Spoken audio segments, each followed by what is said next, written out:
The following program deals with a controversial subject. The theories expressed are not the only possible interpretation.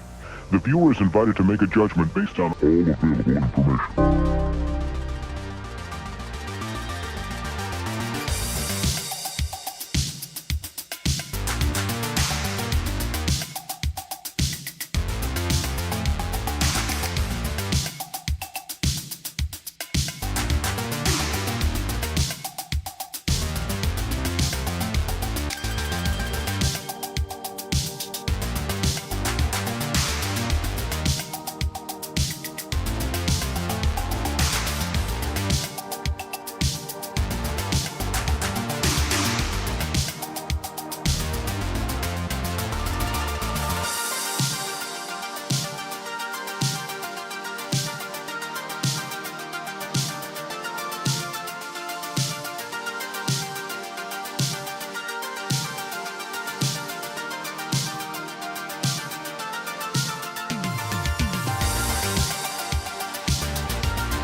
the top talents in the comic book business are here to tell everything they know.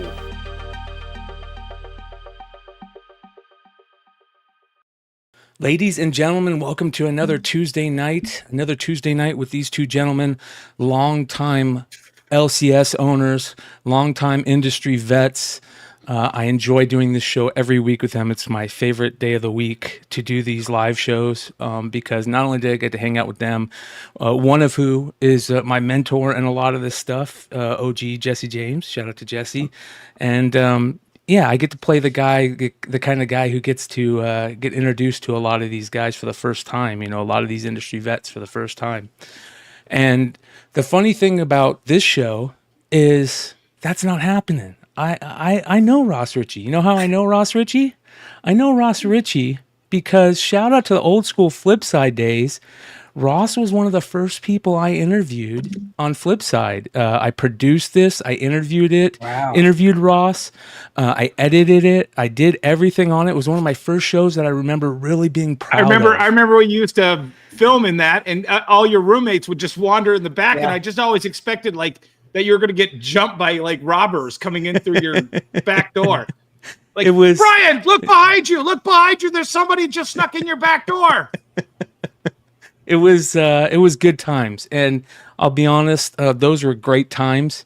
We were talking about Berserker when it was first coming out, and all the excitement over it. And man, comics, that was a good time for me in comics. It's been a little rough the last couple of years, but it's getting better. It's getting remarkably better, and that's what we're going to talk to these guys about. So, ladies and gentlemen, I'm going to introduce this guy, the great Ross Richie. Ross. Oh, thank you. Thank you very much, Brian. I really appreciate that introduction. Much appreciated. Well, it was a lot of fun doing that interview, and that was the Boom offices, which post-COVID, everybody's worked from home, so that went kablooey.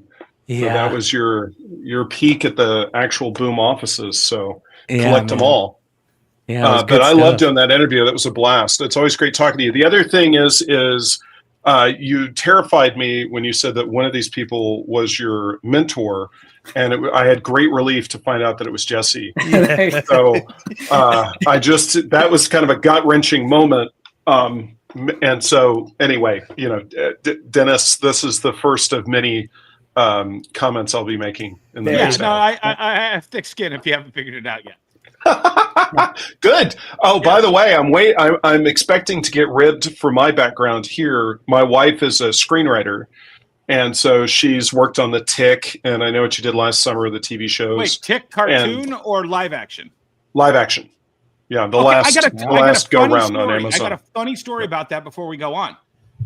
When I used to set up at toy shows, Robert Duncan McNeil came up to my booth one show. Tom Paris from Voyager, if you guys don't know who that is, but he's also a very good writer and director in his own regards. And he was like, "Hey, can I see all those Tick figures you have back there?" And I was like, "Yeah, Robert Duncan McNeil, I'll be glad to show you." He goes, "Yeah, all my friends are in this series." And he was friends with Patrick Warburton, Liz Vassie. I forget the other two actors, but I'm sure everybody in the chat will yell at me for forgetting who they are. And he bought a set of the 4 figures because he wanted to give them as a gift because they had just got picked up. The pilot had just gotten picked up, and it is just going to air. Love it. And so my personal Tick figures I sold Robert Duncan McNeil went to all the lead actors of the show. That's awesome. Yeah, absolutely. Got to love that. The only Tick story I have is because my wife worked on the last season of the show that was on Amazon. She was invited. Ben Edlund, the creator of the Tick, plays in a band, and he dresses like a tiger, including face paint. And so I was able to go to not well attended, a tiny unknown bar in a hidden location in North Hollywood, and see Ben Edlund dressed as a tiger play an entire set. And so the comic book nerd from 1989 inside of me died So it was Ghost pretty cool. Tiger and Friends, the name of Ben Hamlin's band. Yeah. Ben's amazing. Ben, he's a brilliant creative and as well as incredibly kind I got person. to drink with him at a San Diego. Remember when they did that little Trickster sub convention? Yes. Ben was there, and that's awesome. I just happened to be sitting next to him. That's it. He's the Tiger. Yeah, that's a legit amazing. face paint. Yeah, that's awesome, dude. I love that. That makes it even better. So tell us, you start off in Texas, right? You move to LA. Yes. Yep. Right. You start off at Malibu Comics. Yes, sir. How was start us off at Malibu Comics?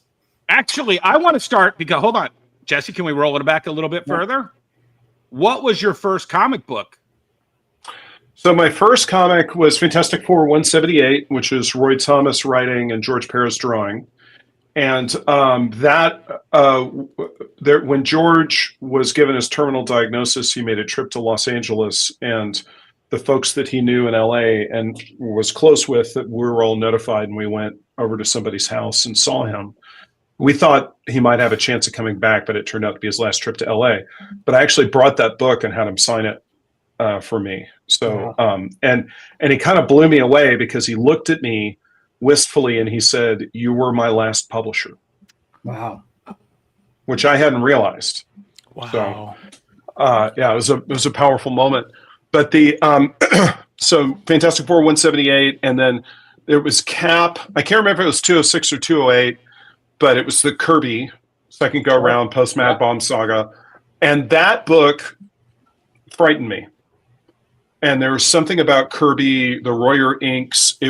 Everyone was made of stone and granite, and everything was just in your face. And I was like 6, and it freaked me out. And it was, we all have this conventional wisdom that every reader needs to start at the beginning.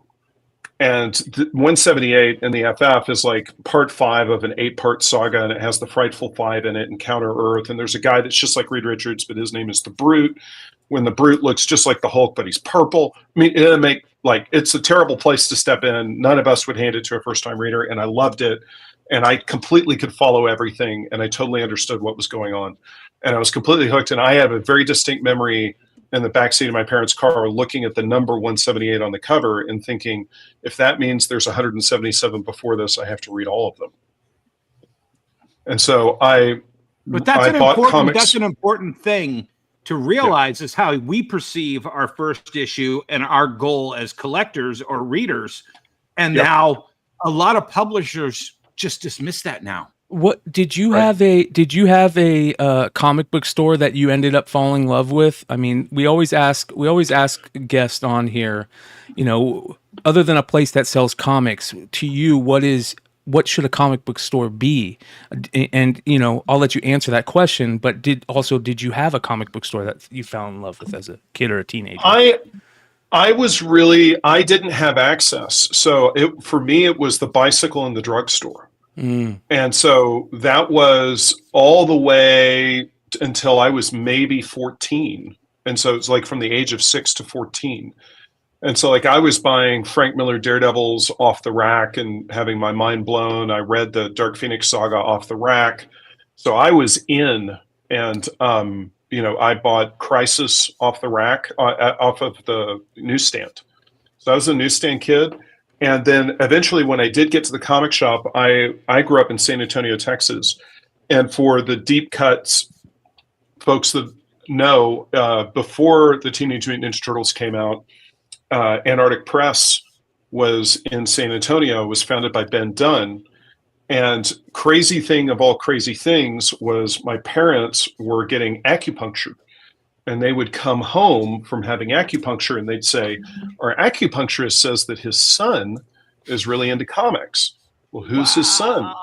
It's Ben Dunn, D-U-N-N. And so I, inspired by Frank Miller, like everyone else, I drew ninjas and I took them into my local comic shop, which I think it was Comic Quest in San Antonio. And Ben was actually hanging out at the shop and gave me, I must have been 14, he gave me the best critique there are elements of that critique that I still use in portfolio reviews today. The way that he explained to me, cross-hatching brings figures forward and blacks make things recede. And or did I get that reversed? Anyway, that and Ben was incredibly patient, incredibly kind. I got to see him at San Diego probably 12 years ago and thanked him personally for the amount of time that he put in with just some kid. And so, but strangeness of all strangeness, for me, it's buying Comic Scene off the grocery store newsstand. And that was sort of my access to comic fandom. And eventually I got into the Comic Buyer's Guide. Yeah. By the time I was like 15, 16. And that's like Wizard for the 90s kids, right? I mean, that's the exact same. Yes. The road that a lot of us went down. I loved the back pages of Comic Scene where they'd have, Hollywood productions, and you would see, oh my God, if we get all of these movies, this would be the greatest. And then like 90% of them disappeared into development hell. Yeah. Okay, so it was great. So sorry. Now, Jesse, get them from Texas to California. Yeah. So I got a Malibu. So the Malibu story is kind of fun. So I moved out to LA to work in the movie business, and I was living on my credit cards, and the phone wasn't ringing. I had a couple of nice moments. I drove the director Ted Demme around for a while. Yeah. And I got to drive Wally Shawn around, never started a land war in Asia. And so, I had some nice LA experiences, but I was living on my credit cards, and I went to a comic convention locally, and I walked up to, there was a video display of Hardcase. So Hardcase was kind of the flagship character in the Ultraverse. And there was a British kickboxer who was really an MMA fighter, and this is before MMA was a thing. And they cast him to be Hardcase, and they made kind of a music video where he didn't have any lines. There was no sort of like script to it. It was just him beating guys up in action sequences. And I saw that, and because I went to film school, I could tell that it was shot in 35 millimeter and not 16. And I said to the guy standing at the booth, like, wow, how did you guys afford 35 millimeter? Because I knew how expensive that was. They must have spent $30,000 on that thing. And in like 1992, 93. And the guy that was standing there was the director. And he was like, how can you tell the difference between 16 and 35? And we got into a film dork conversation. Hell yeah. And it was great. And it turned out that they were hiring. And so I was hired to be in the film department, because the original plan for Malibu was to make straight-to-video movies that they would sell into 2020 video and Blockbuster, and this is when straight-to-video was a thing. And then they would also sell in the comic shops. And the first product was Firearm, and that was solicited and apparently didn't get enough orders. I don't know what the orders were. I didn't have privy to the information. But I quit. I was, in some temp job. I think I was working at Disney in the distribution department, filling in spreadsheets, data entry, and quit that and went to go work at Malibu. And when I showed up, they were like, had blown up the film department. And they were like, you're in the market. Yeah. They're like, you're in the marketing department. And I'm like, yeah. And McClay, you would laugh so hard. My hair was down to my shoulders, and I had moved in from Austin, and like, you'll understand how, sort of grunge Gen X I was. I was like, marketing, like, screw the man. What was great about that business model, there was this brief period of time where somebody got the idea to pack a VHS tape in a cello with a comic book. There's Spawn issues where Todd packed in, the Jim Lee, Stan Lee. I got like 10 of them sitting in a tub over here right next to me. Firearm was one of those that you see all the time with that VHS pack in with the comic book. Yep. Dennis, Jim is not related to Stan. No, just so you know. Here's Stan the funny thing. One time. Here's the funny thing. That clip of the intro to this show is from those videos. Yep. Of Stan saying, little known fact, those videos were God bless you, Stan. By one of my mentors, Paul Burke. who was Oh, cool. yeah. That rings a So bell. yeah. Wow. So how long were you at So- Malibu for? I want to say it was 2 years. So Marvel bought Malibu, Right. and during I that remember time that. period, yeah, I had a very good experience meeting the Marvel staff. They were terrific. Terry Stewart came in, and this is great because I can tell Malibu stories that nobody's heard Right. and nobody knows. Oh, wait, do we need to go unfiltered? Not yet. Not yet. Yeah. Yeah, Well, not yet. what's great about Malibu is it's not my company. So There you go. I can Go unfiltered. There you go. All Well, then right, go then, tell ladies them. and Yeah, I gentlemen, wanted let, you know, Yeah. they're asking for it, so let's do it. Yeah. Here we go. Yo, let's do this.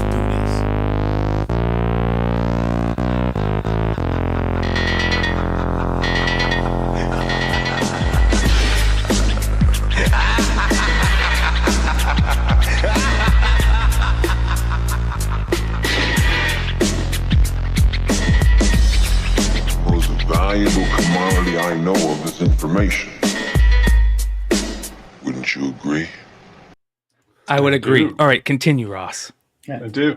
So if you look at fandom when they discuss this on the internet, they have it completely backwards. And fandom is Big Bad Marvel came in and destroyed Malibu. And that is not true. So what Marvel was looking at was what is like they had figured out that they had overproduced Right. and that they could not get more market share. And they needed more market share. And so their premise was if we can sell people a Marvel comic book that has Malibu on the cover, that's a way to get more market share. And creatively, what they did was they left what that would be to the Malibu editorial team.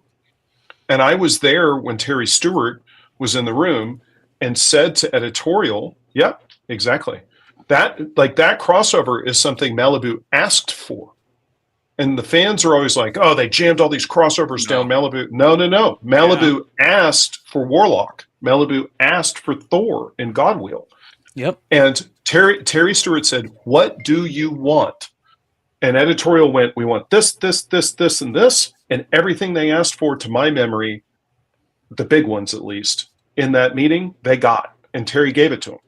Right. And it was like that. They asked, he said yes, and they followed through. And Yeah. I'll tell you, we went with the marketing team led by Sven Larson. There was this young buck named Dan Buckley, who was my counterpart, who goes on to run Marvel, in case you don't know. And on the editorial side, I remember having fond memories of Bobby Chase and Carl Potts and this whole crew. And we all got together and had a summit in the marina. And they were super collaborative. I mean, I think the editorial team was like, we don't know what's going on. We don't understand what's happening. But they were all very kind and very sweet. Was there ever a it's great. moment where the DC Charlton discussion was ever brought up? Because I remember thinking this was the way DC should have done the Charlton merger into the DC universe, like Marvel, in hindsight, obviously. I mean, it was, do you know what I'm saying? Where DC was like, nope, there is no Charlton universe. Plug everybody in here and make them part of our universe. Well, I wasn't privy to those conversations. I think my impression, and I can't say this definitively, but if you're asking me, which is what you're doing, I would say Marvel would have been against that because, I was there when we wrote that ad. I might have written that ad. It's kind of my style. The guy that called his company Boom is not also, this is exactly what you did with variant covers at that one retailer summit, where it was Mark Waid is wrong, or Mark. Yes. Mark Waid is evil. Yeah, Yes. evil. Yeah, I agree. Yeah, no, absolutely. And prove Bill wrong. I mean, you see my style. It's all, Marvel bought the Ultraverse, you should too. So that's definitely my style. So the core of, I think what Marvel was trying to do was they were trying to be supportive. I mean, one of the things you have to kind of remember is DC was built through acquisition. And the original DC universe back in the day, the company that owned Green Lantern and Flash was not the company that owned Superman and Batman. Yeah. And so that was a merger. Shazam. And Shazam, the Fawcett books, the war titles, which people that was forget, a little bit of the romance takeover on Fawcett. Yeah. It well, usually is. you know, all that stuff they knew how to acquire, and they'd had success with it, and Marvel didn't, and was unfamiliar with it, and Marvel really let Malibu define it. And I think Marvel would have been against merging the universe because it would have made it another Marvel comic, as opposed to what they were seeking, which was they needed to, if they were going to get more market share, they needed to do different things. There's also rumors that maybe you can help dispel. Did Malibu have certain techniques and certain artists that Marvel also wanted to acquire by purchasing Malibu? I think Marvel has a very healthy ego.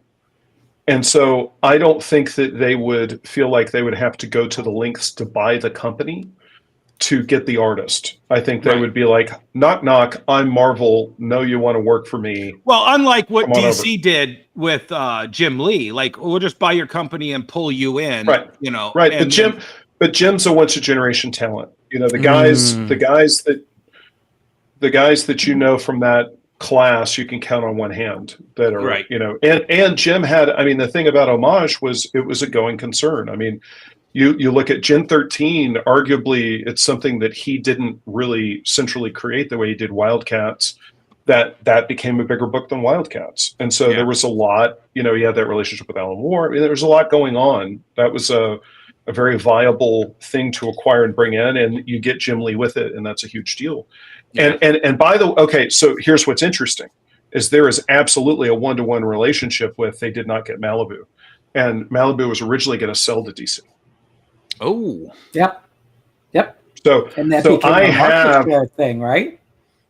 Yeah, I have the proposed. We went out to dinner with DC, and I have the memo, which is a collaboration on what the team ups were going to be. We were going to do 2 universe crossover, and we were going to do. James Robinson was going to write Starman, Firearm, and there was going to be an Ultra Force Justice League crossover. Wow! And it was the whole Megillah. I mean, it was a done deal. And Marvel came in at the last minute and snatched that deal away from DC. And it's no surprise that DC then moved on and got Wildstorm. They were clearly looking at who else is on the landscape. Yeah, the way I read it was if that had happened, DC would actually have a bigger market share. And Marvel did not want that to happen. Yes. And so that's absolutely. And there were the thing to remember with Terry Stewart, who was running Marvel at the time, is he came from Candy.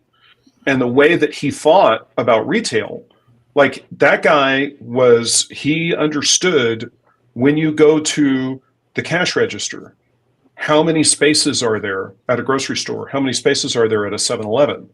And so what it was about how do we occupy, like, when I went to the summit that we had in Marina Del Rey, Sven Larson put up slides where they had done the market and data research of how many dollars were going through the direct market. Planogram Marvel. Type. Yeah. And then how many post-acquisition with Malibu and Marvel together. And remember, they had the card company. And so they were thinking holistically about how do we maximize? And it wasn't an empire like Star Wars Evil Empire. It was a practical, and it was a desire to do good stories. It was stuff we might like some books and not like other books. It was not cynical. They were giving their best. They were good folks. I did not have one negative experience. I was impressed with Terry Stewart. It was clear to me why he was the CEO, and it was all the way down. But the thing I knew, what I was watching the market. And I had, one of the things I'd done in college was I was a speculator. And so, let's talk a little bit about that. Yeah. So McFarlane's Spider-Man #1 comes out, and I'm going to the comic shop, and I see immediately it gets marked up. Right. And then I go down to the 7-Eleven, and 2 weeks later, because comic shops got the books first. Yep. 2 weeks later, there's 13 copies of Spider-Man #1 at the newsstand. Scoop. and I take all 13, and I probably had enough money I probably had a 20, and that was it, right? Because I was in college. And I bought all those, and next day, walk myself down to the comic shop and go, hey, do you want to buy these? And I like doubled or tripled my money immediately. And what I would do is I would turn them in for trade, and that's how I built my Silver Age collection. Yep. And so I got my Green Lantern #1 like that, Silver Age Green Lantern #1. I got, all my, there was like a Tales of Suspense 58 that I got that there's a buddy of mine that I'm going to see tonight that he still is mad about that 30 years later that I got it before he could get to it.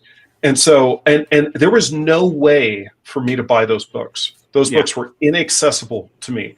But I would pre-order 10 copies of Jim Lee's Uncanny X-Men. I got a hefty discount. I would pick up those books on release day. I'd go sit on them for a month, and I'd go flip them. Back then they were $1. I think I got 30% off. I was paying 70 cents a book, and then I could flip them for $10 each. And it was just this massive multiplier in my ability. And my shop owner was thrilled because he was selling those books right out the door. He was doing great. I was doing great. And it was this virtuous cycle. And it enabled me to build my Silver Age collection. And what happened for me was I bought 35 copies of X-Force #1 because it was 5 cards. So it was 7 sets of the 5 cards. And I sat on them, and I sat on them, and I sat on them, and I think they're still in my garage. Just like all of us, Ross. That's all of us. Sorry, Rob. Yeah.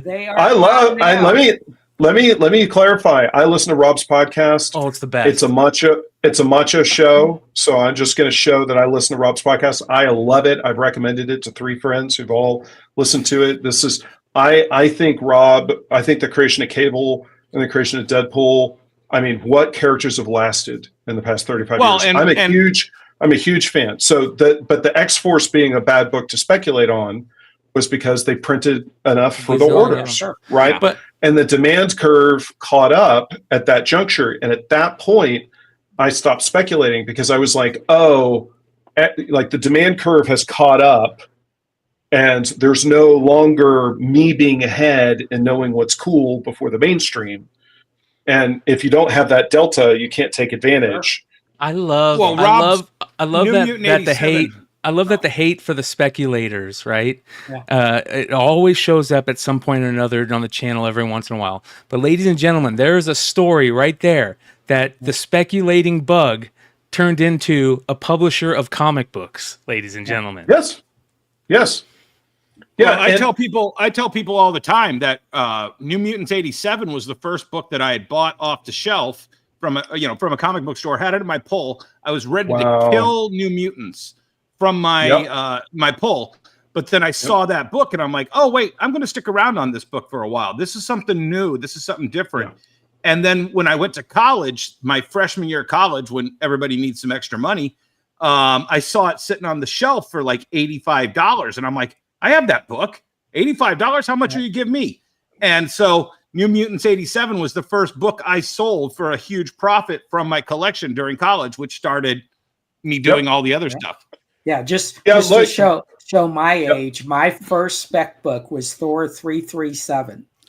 And I bought 20 copies and working in the store, and I had saw the preview write-up, because back then you just got a sheet of paper. That's all you got. And you would fax in your orders. And I'm like, what's this Beta Ray villain? And the owner's like, well, I think that's going to be a new character. I'm like, you know what? Give me 20 of this. And everybody thought I was crazy. I still have all 20. That's in particular what's so remarkable about that is people, Walter is a dear friend and I adore him, and I've known him since he was at Malibu, worked at Malibu on Star Slammers. And the thing is that was his second go round on Thor. People don't remember that he drew Thor in the 70s. And so, Walter now writing it, he wrote a couple of issues of Battlestar Galactica, right? So that book got canceled. So why would anybody put 2 and 2 together and go, the guy that was on Thor, now love you, Walter. Great Walt Simonson. And it's a character defining turn. And so that's remarkable that you suss that out and figure that out, and we're ahead of the curve. Now, here's the controversial thing that you want to get unfiltered. So now I'm going to get all the hate, and I'm going to run with McClay on this one. So at a 30,000 foot view, at a God's eye view, I think the market needs speculators. And I don't say that because I was one defensively. Okay. I say it because speculators generate heat. And heat is something that's critical. Buzz, people in the store excited. Look at what just happened with Ultimate Spider-Man. I mean, that's a book that shouldn't have, another go round with the Ultimate Universe.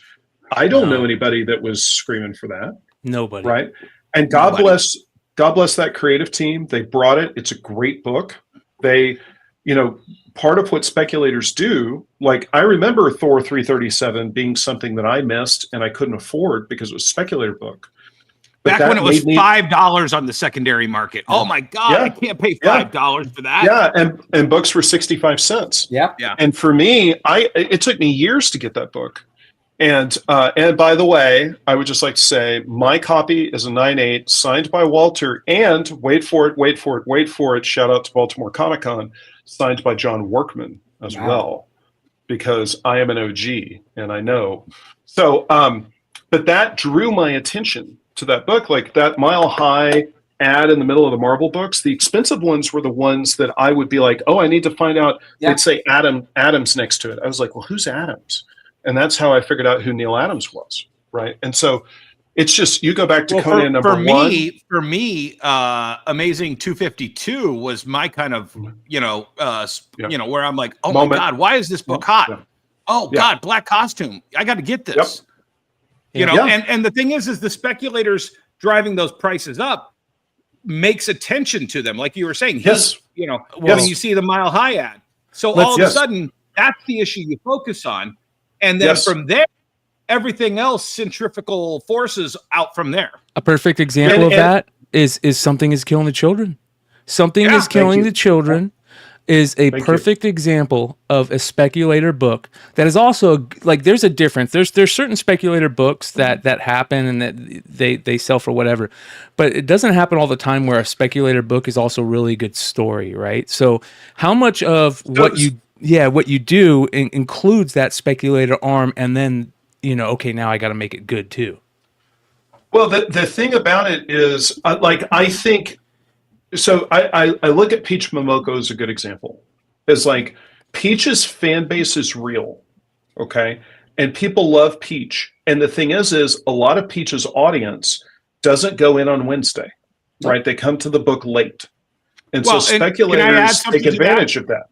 Can I add something to that? Yep. I don't think a lot of Peach's fans buy anything else but Peach. Yes. And so speculators take advantage of that because they go in on Wednesday, they get the Peach book, and the Peach book sells out. Look at that. That's gorgeous. Yep. Yeah. She's a genius. I adore her. But at the same time, I think what makes Peach work is there's a lot of conventional comic book fans that hate her work. Yes. And they hate on her. Yes. And it makes the Peach fans defend her, and it turns controversial, and that gets more attention, and that gets more excitement. And the thing is I want everyone to love Peach Momoko. But in a world where not everyone's going to love Peach Momoko, I'm very excited that she's getting the attention she gets. Hey, if she keeps drawing like this, Ross, she's going to get everybody's love, because this is a new poster. She's a Hall of Famer. Yeah, she's going to go the distance. She's the real deal. When she started writing and drawing her own X-Men books, I was like, wow, I did not know she could do this. Excellent. And so and creating her own worlds and like completely departing with continuity and being completely original. I mean, she's the real deal. But I get that there are very conventional, like you talked about ASM 252, but it's like the dudes that are more in the conventional sort of post John Buscema, post Joe Sinnott, that's all my OG Marvel stuff. I love all that. But the guys that were really raised on Stan Lee, they don't get it. Yeah. Right. And I understand why they don't get it. But those things help. We need excitement. We need controversy. The Ultimate Spider-Man book, it like created this huge stir in the market, and it needed it. And the thing is I support the stuff where the quality is there. And, when it's hyped, just to hype it, and it's a manipulation, that's hollow and that's empty. And I think it overshadows the fact that, Thor 337 is a real book. ASM 252 is a real book. That was one of the advantages we had on Something is Killing the Children. So I know all this stuff intimately because the first book that we were doing was in that run was Once and Future. Yep. And everybody understands what a killer Dan Mora is now, but they did not then. Yeah. And we paired Dan, Matt Gagnon, our editor-in-chief, did this brilliantly, paired him with Kieran. And the thing is that first issue is white hot lightning. If you go back and you read it, it's just a killer first issue. I think it's one of the best examples. But it's also part of what I've always loved about Boom is I was at that retailers, that was the Vegas Retailer Summit where you unveiled that. But you not only unveiled it, Philip Sabak, everybody, Philip had this amazing speech. That was the tennis shoe speech. And then he goes into Once and Future. Then he goes into the promotion. Like, you order 75 copies of this, and we're going to do this, and we're going to give you this. And then all of that's returnable. And this is and it's when you start building those layers that all of a sudden, and we kind of, chit chat about this, when we're at the bars and stuff. If a retailer can't figure that out, I'm sorry, there's nothing we can help you with, man. I'm going to give you Unfiltered. Okay. That didn't work. Yeah. Okay. So Philip and I work on those presentations endlessly. The speech and what the promotions are. But how? But here's the thing. We'll do 12 drafts of that. Yeah, okay? but we're how many years? 12 drafts. Oh, yeah. How many years from? We're 5 years from that. 6 years from that. And I remember the entire structure of that presentation because it's that good. I appreciate it. But we did all this work, okay, to land on it was no variance, okay, and it was, I can't remember if it was returnable. We're really the chuckleheads that initiated this returnability thing in the market. So if you want to blame somebody, it's us. There you go. Yeah. I'm sure Marvel does. And the numbers came in, and that book got ordered like it was just another day. Wow. And right. And I had put my butt hanging out the ledge on that one, and I put all my chips in the center of the table. And I was like, oh wow, this is massively disappointing. And let me clarify. Let me clarify when I say massively disappointing. The creative was spectacular. It was a 10 out of 10. It's one of my favorite books I've ever published. The numbers were good, okay, but they were not to my level of expectation with making that degree of a promise, which it was returnability now that I think about it, because I remember how much I was worried about the books coming back. And if you remember, we went to all these subsequent printings because once the book shipped and people got the book and they read the book and they realized, and what the speculators were doing. And the speculators drying up supply. Right. Well, because it didn't have any variants on it. Yep. They were playing the multiple printings as variants. Yep. Right. And that was a game that I wasn't as hip to. And Something is Killing the Children really helped clarify and helped me understand how the game is played. And Something is Killing Children was the book after that. We had this row of like 6 projects. You remember it was We Only Find Them When They're Dead was like the 4th or the 5th month. We had Tynan did that fantasy book with Michael Diolennis from the Woods. I can't remember. Anyway, we had this murderer's row of all these projects that were lined up, and internally I call it Rolling Thunder. And so the Something is Killing the Children book now. Tynan had been at Boom for 5 years, and the Woods had good, solid support. It was sort of our 6th gun, to make an Oni analogy. But there was nothing that would lead you to think that it would be the book, that it's turned into, which is really more like a Walking Dead. I have a funny story about the Woods. Can I tell you it real quick? Well, let me just land it really quick, which was the book comes out, and it just absolutely takes off. And it was always funny to me because I was like, Once and Future is the book that has Kieran on it, who's this highly commercial, worked at Marvel and DC, like he's the not DC, but he's the guy. And then Something is Killing the Children took off. Now, Once and Future, big hit for us. Like if we hadn't done Something is Killing the Children, we'd be talking about Once and Future right now. Yeah. So that book is massive. It's still the Something book is Killing that Children is bananas. Yeah, Right. Once and Future is still the book that a lot of my friends talk about. Like that's the book. That is the one. What's going on there? I love that book, and I love Something is Killing the Children. I mean, this is so hard because they're all my kids, right? Yeah. But anyway, Dennis, to get back to your the Wood story. Sorry. No. So I post. You're friends with me on Facebook, so you know. And if you're friends with me on Facebook, I posted a little vague book post. Vague booking.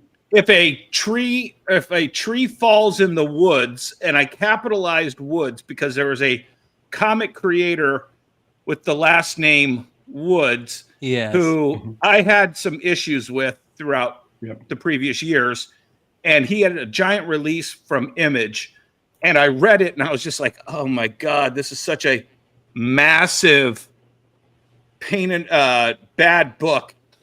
And I posted this: if a tree falls in the woods and nobody hears it, does it flop? Or just something like that. And Philip sends me a message. Dennis, you're not talking about the woods, are you? I mean, we thought it was. I go, oh no. I'm talking about this other creator with the last name Wood that had this. So it all messed up. It didn't make any sense. Yeah. It didn't even work. And Philip was just like, oh God, thank God. I what did you think? I go, I'll go read it real quick because I hadn't read it yet. And I read it. I was like, no, that's great. This other book sucked. Yeah. But he immediately thought I was talking about Tynion's. You talked about the no variance play, right? Yes. Did not work. Never did that again. What did change your mind on that, and why did you feel that at the time? Why did I feel what at the time? With no variance, didn't work? no more variance. Yeah, no. Why did you feel no variance? All the retailers. You go to Comics Pro, and all they do is go variants suck. Variants. Why can't you just do a book with one cover? And we're like, okay, we'll do a book with one cover, and then they didn't support it. It's so disconnected. It is so right. disconnected. Let me ask this question. So first series Power Rangers. Let's just go 1 through 6. Berserker 1 through 6. Something's Killing the Children 1 through 6. What's the common thread there for Boom? I don't know. What is it? Well, that's why I'm asking you. Is there a reason why you've always gone from one awesome brand title to the next? How are you managing that? Desperation, fear, and adrenaline. And I'm not kidding. I love that. Yeah. Oh yeah. Sincerity. I'm just, I drive the staff completely insane because I am trying to figure out what the next thing is all the time. And I'm taking so many shots, and so many shots don't land.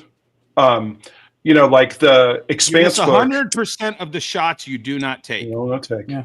But like the Expanse book is a great example of like nobody on the staff wanted to do the Expanse book. I mean, the staff was angry at me that I did this Expanse license, and the direct market for the most part didn't order the book, but we did $1.4 million on Kickstarter, which is, by the way, how big Keanu's Kickstarter was. Yes. Right. Yeah. So can we go back a little bit though? So we're jumping ahead to the Boom years, but I really want to talk about that transition between you're at Malibu. And you've got some amazing people around you, some amazing talent. You just got purchased by Marvel. You're producing amazing work. Where is that motivational spirit, that desperation and all of that made you take that leap? Well, I didn't. I was buying comics and looking at the market, and I saw the contraction, and I knew the numbers internally at Malibu. What year is this? Like 96, 97? Yep. And I was like, all these people are going to die. And I knew that the shoe was going to drop.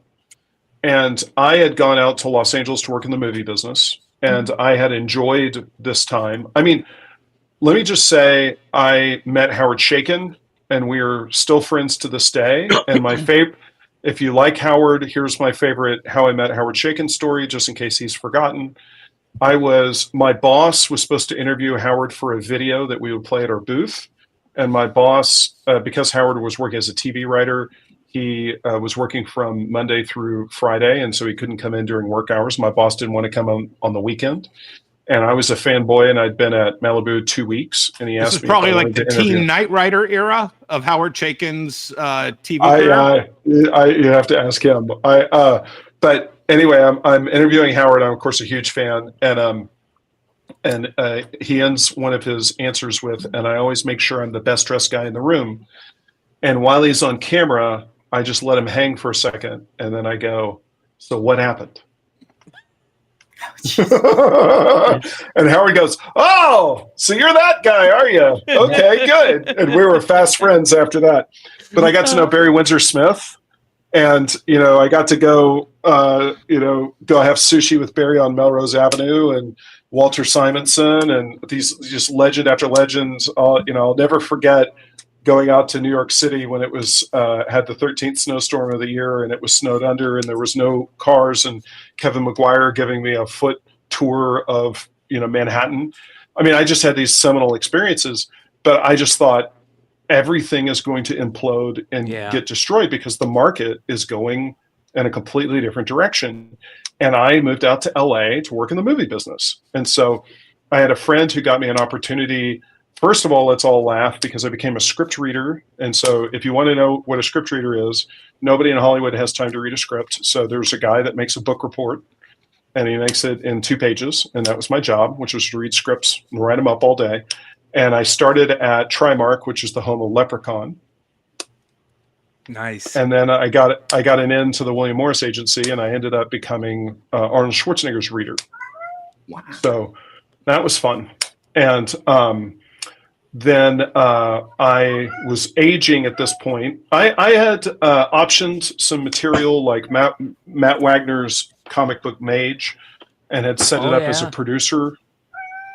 And so I was sort of a young producer and was running around new comics. Comics hadn't really popped yet. This is kind of the Blade era, right? And so we had this really hot, promising music video director who was attached to Mage, and his name was Zack Snyder. Oh, wow. And I was having... Did that kid ever make it? You'll love this. I was having lunch at Swingers in Santa Monica, which is a burger joint on Lincoln Boulevard, with Zack Snyder. And Zack tilted his head and said, "Do you think the zombies can run?" Wow. And I said, "Yeah, I think zombies can run. Yeah, I don't think the genre is restricted to just the Romero interpretation." And of course, he went and did Dawn of the Dead and left Mage. So, and I love that Dawn of the Dead movie. So talked him out of doing Mage, unfortunately. But the let's see, that had a lot of fun during that era. If you guys were film guys, I could tell some deep cuts about executives and producers that make other people's eyes roll back in their skull. Another time. I'll do 1 minute. My favorite was there's this guy named Mike Medavoy who used to run a company called Orion, and Orion greenlit Terminator. Yep. And before they went out of business, and what Medavoy had he was Steven Spielberg's agent, and Steven Spielberg had there was a guy that was running Universal named Sid Sheinberg, who was Spielberg's mentor, and Sid wanted Spielberg to direct a television movie. And Mike Medavoy, his agent, was like, "You're a film director. If you direct a TV movie, you'll be stuck in TV and you'll never get to film, which is your goal." And Spielberg said, "This is my mentor, and he thinks it's good for me, and he runs Universal, and I think I should do what he wants me to do." And Mike Medavoy said, "I want you to walk with me down this hallway, because I'm firing you as a client, and I'm handing you off to this junior agent. And if you're going to do this TV movie, I'm not going to represent you anymore." And so he fired Steven Spielberg. And so during the late 90s, I went to a story development meeting at Mike Medavoy's house that's in Bel Air, and his house was next to Paul Mitchell, The hair. the guy that makes the hair products. Yeah. Okay. And so however big the house is that you're imagining in your head, it was 3 times bigger. Oh, Okay. Jesus. It was absolutely insane, absolutely gorgeous. Mike Medavoy is awesome, great dude, really always kind to me, was absolutely terrific. We had a story session out in the back of his house looking at his yard. And he had published his memoir, and I had bought that book and read it the night before I went to his house. And we're debating a story point, and he wants it one way and I want it the other, and I'm just some young punk. And I win the argument with a better story point. And he kind of does the, like, you got me, right? And then he goes, but we're going to do it my way because I used to be Steven Spielberg's agent. And I go, until you fired him. Right? And he looks at me shocked. And then I go, if you're going to invite me to your house, I'm going to read your book. You can't be mad at me. All right. And so that's the internet. And for the kids watching at home, that TV movie is Dennis Weaver's The Duel. And it's one of the greatest TV movies ever made. Yeah. Whatever happened to Spielberg? I don't know. Yeah. I heard he made a couple movies after that. And a Probably couple of TV regretted shows. fired. Yeah, a couple of the TV TV shows. movie killed his career. Yeah. So I'm kicking around doing that stuff. One of the things I'm doing is the word on the street was that comic book creators were being taken advantage of in Hollywood deals. And so I put my phone number out there as creators could call me. I'm not trying to horn in on your deal, but if you want just an objective view of whether this is a fair deal or not, I'll give that to you. And so Keith Giffen called me. Trencher was being optioned by Mel Gibson's, his company Icon, and he wanted to know if his deal was good. And I looked at it and it was middle of the road, and I thought very appropriate. It was a very good first deal for somebody, and told him so. And we became friends. And then Keith called me up and said, I'm doing a book at Image, and it's called Dominion, and I want you to write it. And I said, Keith, I'm not a writer. He said, but I'm doing a book at Image, and I want you to write it. And I said, Keith, the funny thing is I'm not a writer. And he's like, look, I'm doing this book at Image and you're going to write it. And I said, okay, Keith, you're my hero. I can't keep turning this down. So I'm going to say yes. But when I suck, which I will, because I'm not a writer, I want you to know that you can rewrite me and my feelings will not be hurt. And it will not hurt my friendship. I will not be like, you changed my glorious script. So we did a book called Dominion. It launched next to this other book called Invincible. And so when Jim Valentino greenlit a bunch of superhero content, I think Venture was in there, and Fire Breather, and a bunch of other books that we all fondly remember. And we were canceled within 3. And but Keith and I got along well. And the guy that inked the second issue was Dave Elliott. And Dave Elliott had a company from the late 80s called Atomica. Yeah. And Atomica did an anthology called A1, which had Alan Moore in it, and it had Grant Morrison, and it had Garth Ennis. Art Germ did one of the covers. Yep. And so he said, hey, do you want to help me bring this back to market? And I said, yeah. I shopped it to a bunch of other publishers who never acted on it. And then I called them up and said, why don't I publish it?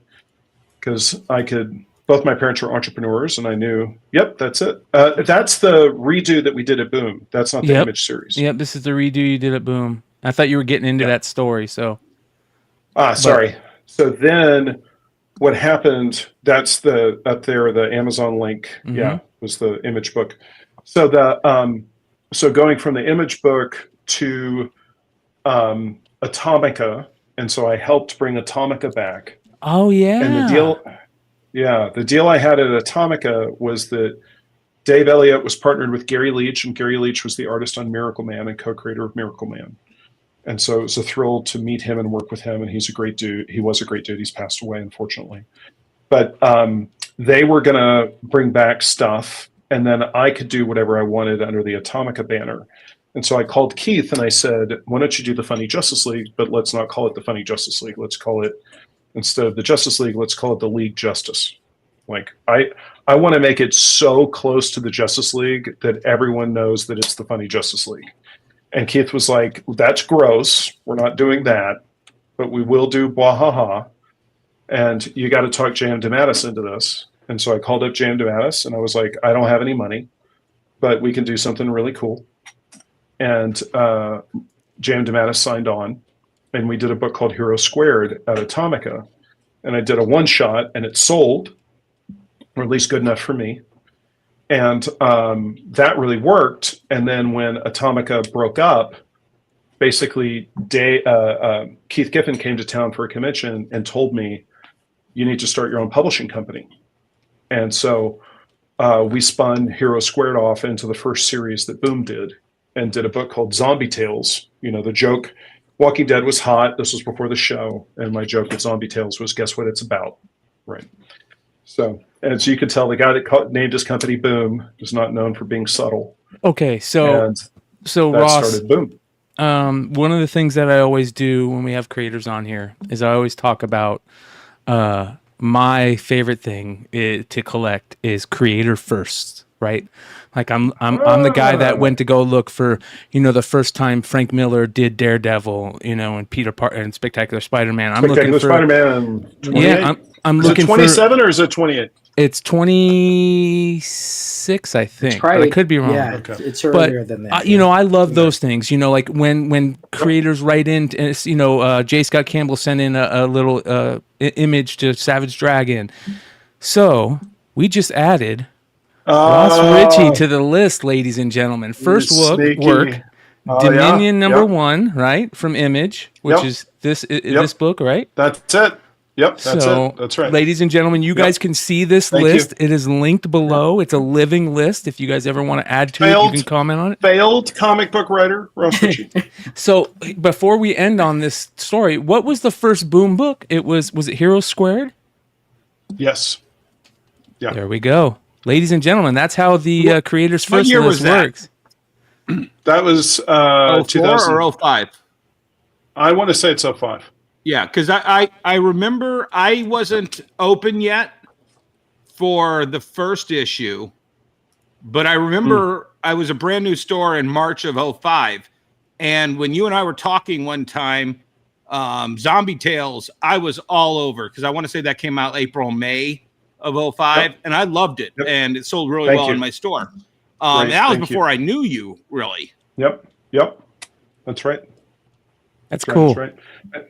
I think you and I have never connected because I think we're both big Micronauts fans, and I think we were on the same Micronauts. I was on the first ever Micronaut convention. That I did not know, but I think back on the 90s internet, we crossed paths with Micronauts fans. Yeah. That's funny. Yeah, I put on. So I was Dennis's one of my other mentors is Marty Abrams, who pulled me in to do the pitches. I did the pitches to all the toy companies in '97 for the relaunch of Micronauts. And the last pitch that we gave, this is going to blow your mind even more, was Kenner Toys. After they got bought by Hasbro, we were in Cincinnati, Ohio. And we had a 2-part pitch. It was morning pitch, lunch, and then evening pitch. Wow. And we had the entire Kenner team, including all the people who did all of the Star Wars toys that I grew up on, Jim Black and all these people. And they're the whole time, the whole morning, all they're asking is, well, tell us about when Micronauts beat Star Wars in the Christmas of '77. And Marty's going, well, we had this and we had that, and we made Jeeg look like Darth Vader, and we made, and blah blah blah blah blah. And they get a call at about 12 o'clock, right when we break for lunch, and 2 of the people go off to the corner, and they get on their little cell phone and they're having the meeting. And little did we know that was the morning that Alan Hassenfeld dressed as Obi-Wan Kenobi and was in George's office pitching the final pitch for Kenner getting the license to episode 1. And George agreed to the deal that Kenner put on the table. And Kenner had no open to buy dollars. Not only that, but all they wanted was Micronauts. If they lost Star Wars, they wanted something to compete against Mattel's Star Wars. And the second they had Star Wars, they could give 2 shits. And it was it was like, okay, go ahead and do the second part of your presentation, but we're not going to pay attention to you because we don't need you. And let's just wrap this up in about 30 minutes and say goodbye to you. And so that's fly on the wall moments of me pitching Micronauts to Kenner. What was the amazing moment? What was the first book or first moment that you really like knew a Boom was going to work and this was going to turn into something good, like really good? Well, I had known Joe Nosmak when he started Oni, and I had seen Oni really roll out and had paid very close attention to them. And at the time, they were kind of a boutique company. They were, 2 to 4 comics a month. And that was kind of my original vision for Boom. And so Zombie Tales and Hero Squared selling as well as they did, given that it was just me and a laptop, like I was like, oh, I could, if I nurture and develop this carefully, like I could have a little boutique operation like Oni. And I tell Joe, text him, and when I see him, is like that.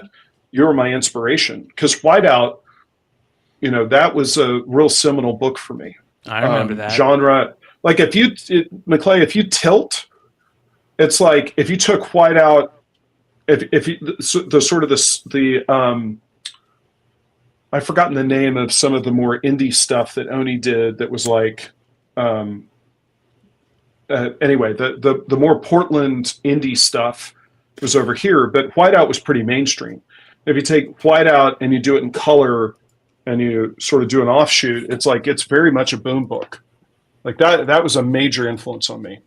And so it was interesting because really after we were not new, so the first 2 years we got great retailer support, and it was like year 3 was much more tough sledding. And then one of the big books that gets lost to the sands of time for us is Farscape. Oh, and yeah. there was a lot of latent fandom for Farscape, and that book really charted when it came in. And I remember the staff hated licensed comics, and we did Farscape, and that kind of blew their heads up, and they were like, "Oh, we like licensed comics." So, well, but then during the same everything. time, you're taking some risks, because I remember 7 Psychopaths came out right in that little window, and you're taking a little bit after. But either way, that was kind of the beginning of you kind of taking your Hollywood ideas and saying, you know what, let's start creating some of these licenses that aren't really comic books that the industry would buy, but they're kind of foot in the door Hollywood scripts. No, I will tell you straight up, I never did any of that. And really? So because I kind of thought that was like a. Here's the truth.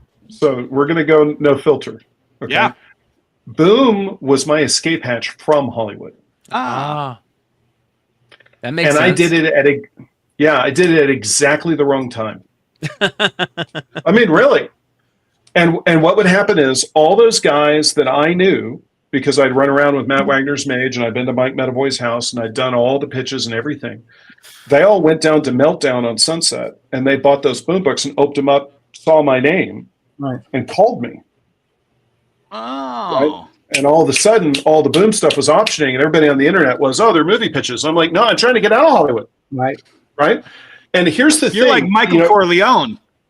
Yes, absolutely. Every time I'm out, they drag me back in. Yeah. Well, and I was having lunch with Shaken a while back, and Shaken said something to this effect, and I looked at Howard, and I was like, Howard, tell me one creator who pitches a publisher who doesn't think that what they're pitching is a movie or a TV show. And Howard looked at me and was like, because everything he pitches, he thinks is a movie or a TV show, right? And it was like, yeah, it's coming from you guys. It's not coming from me, right? I'm trying to do great comics. Because, what I would touche you with is go back and read them all, okay? And we might disagree on what's good and what's not, but there's a level of craft and execution in all those books that I would argue is better than the other things that were on the stand in certain ways. I'm not trying to diminish my peers, but I was chasing doing great comics, And the thing is Hollywood was trying to option everything under the sun, and it was a hell of a lot easier to option my stuff because I was in LA and they knew me, right? Sure. And I had an agent that everybody knew, and whereas there was a lot of publishers that are, hard to call, can't find them, where do they, whatever. And so, and my kind of thing, I will tell you straight up, when Paul Levitz flew out to Los Angeles to talk to me about getting onto our board of directors, he said, "What are you doing with Hollywood?" And I said to Paul, and this was just me and him at dinner, and this is one of those moments where you're such a nerdy fanboy. I said, "Paul, I'm Rorschach." And he was like, "What are you talking about?" And I was like, "They think that I'm trapped in Hollywood with them, and what they don't get is they're trapped in here with me." Right, sure. Because I'm trying to get out. And so if I'm in your Hollywood meeting and you're like, "Let's put a robot dog in it," I'm going to tell you no, because I don't care. Right? I'm not trying to make a movie. I'm trying to prevent a bad movie getting made. Well, okay, real quick. So is this right when Paul is Which doesn't mean I made only good movies, but is this when Paul is getting pushed out of DC, New York, and Paul left in 2009 and he joined the Boom Board in 2012. Okay, so it's a decent enough time out of that he probably was like, okay, let's get back in this game. I can't speak for his motivations. I Dennis, happen to think that he liked Boom, and I happen to think that he thought we were a good company.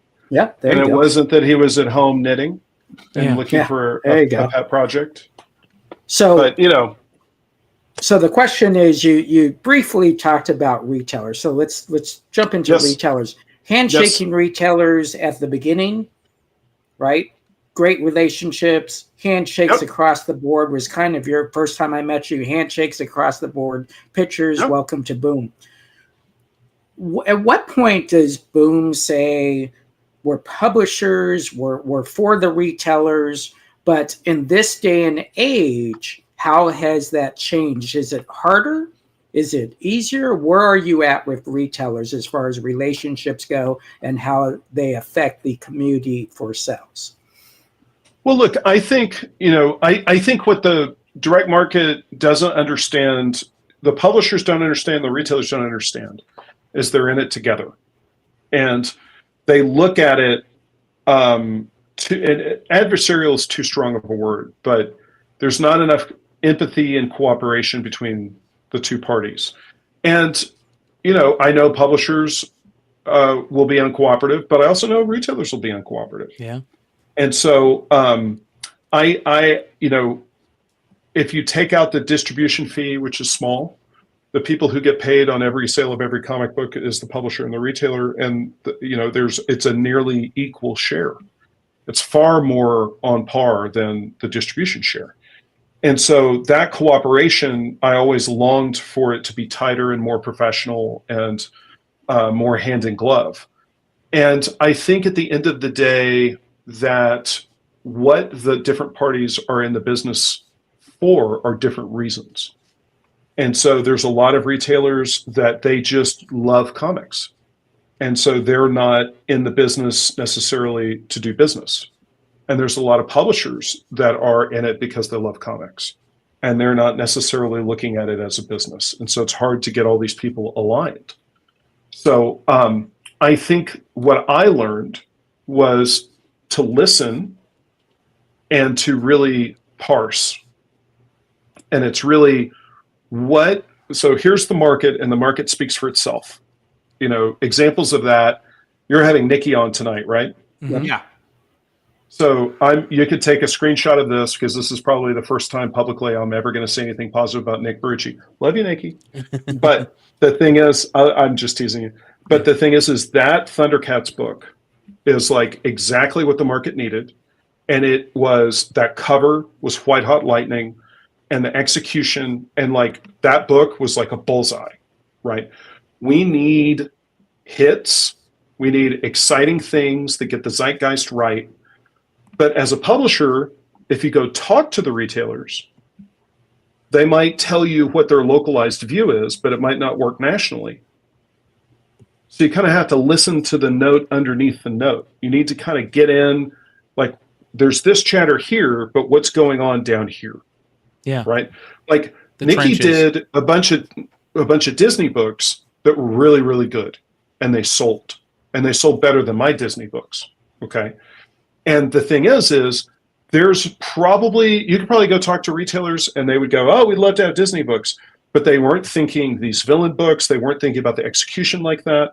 Like that, it's an interesting relationship. It's like if you listen to the retailers too closely when you ask them for what they want, if you do exactly, it's kind of like dating, right? It's like if you ask the girl what she wants and she tells you and you do it exactly, she's bored, right? But if you pay attention to sort of like what's important to her and what is she not thinking of, and you have an idea and you can give it a different execution, and you have to, there's an element of romance and surprise that needs to be between the publishers and the retailers. Well, you need to be able to bowl people over and shock them and surprise them and play a game and have fun. Like it needs to be fun. Well, and that's about. Hold on, Dennis. You talked about the Disney books and such, and one of the things that I remember is the whole old Kaboom line, right? The kids line, Thank you. Which was very, very important, right, to my comics world and a lot of people's comics world around that time. It's very interesting how kids and comics are talked about now. I hate to say it. I just feel like there's I think kids in comics is almost dead in a big way. And in the direct market. Yes, in the direct market. Yes, not in the broader world. No. And I think that me not being an LCS guy that sees the kids come in and sees that. You going to those comic stores and seeing that is an important thing. Does it feel like that's dead and I'm just not seeing it because I'm not in those comic stores? I talk to these guys all the time and they say that I'm way off. But man, it's so strong. I think that there's a couple things that happened. One is they created rack space near the front. And what happened was when you're shopping as an adult, you don't see those books, right? And I think a big part of what made the Kaboom books work was dads buying those books for their kids. Yes. And so if the dad doesn't see the rack or the mom doesn't see the rack, then, and I know why retailers are doing it. They're putting it up at the front to get kids that are walking by to come in. But I don't think that's the pattern. I don't think that... I think it's a cool idea, and I understand why, but I don't see... I've been in a lot of comic shops, and I don't think I've ever seen a kid walk by and see the rack and come in and check it out. Now, the other thing that happened was the market got really competitive really quick, and so people started pumping a lot of product. And it was volume, and it was difficult to sort out the signal from the noise. And so that kind of made it all sync. And I empathize for the retailers. It's like you have all this kids product coming at you. What's good? What's going to be the hit? Where's Bone? Right? And it's hard to find. And so how are you supposed to get your orders right? And I had a different take on that because that's around 2012, right? 2011, 2012, the Disney Boom books started coming out. It hits at first, but I think that by the time you get to 2014, the ocean's red with blood. Right. Well, the thing is you had an incredible rollout for those. You had Incredibles, you had Cars, you had Darkwing Duck, you had all of these licenses. But you also had, what was it, a $2.99 price point or a $3.99 price point? Oh, that's a great question. I think it was a $3.99 price point. Yeah. Yep. And I recognize I bought all in on them. You had 4 covers of Incredibles. You had Chip and Dale Rescue Rangers, and I honestly think your covers definitely appealed to what you were thinking, which is the adults are going to buy these for their kids. But when the kids saw them, I don't necessarily think, because I had a whole kids section in the front, and that's where mom and dad would drop off the kid as they went to the back wall to go look at the new books. And I would rack those new books back there. It was like a weird little dichotomy because Is a kid going to be allowed to pick out a $3.99 comic? You know, Right. is this?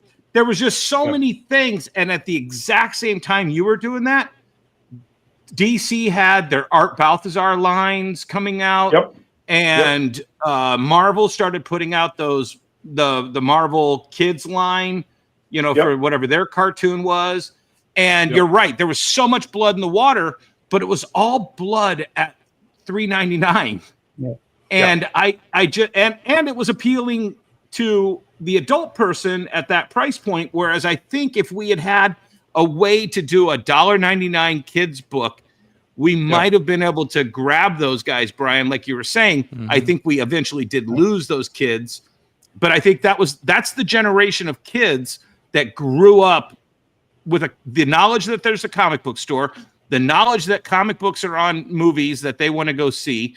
And I just think that was our last great chance to catch them, and we just missed them. What is your thoughts? It's not your fault, Ross. It's not. Everybody was shooting for the same target.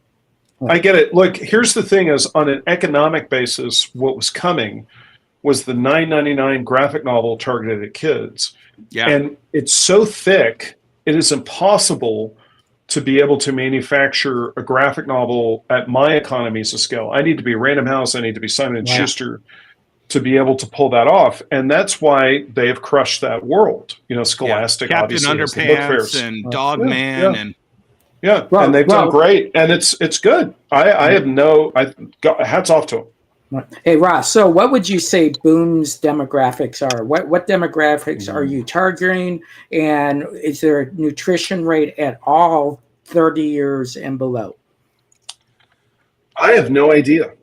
And if you would do me a favor and hire a focus group to figure that out for me, I would greatly appreciate it. I mean, no offense, Ross, you would think that certain distributors would put together $1 million to do a grassroots marketing campaign to find out what our demographic is, especially when something like $600 million is still flowing through our industry.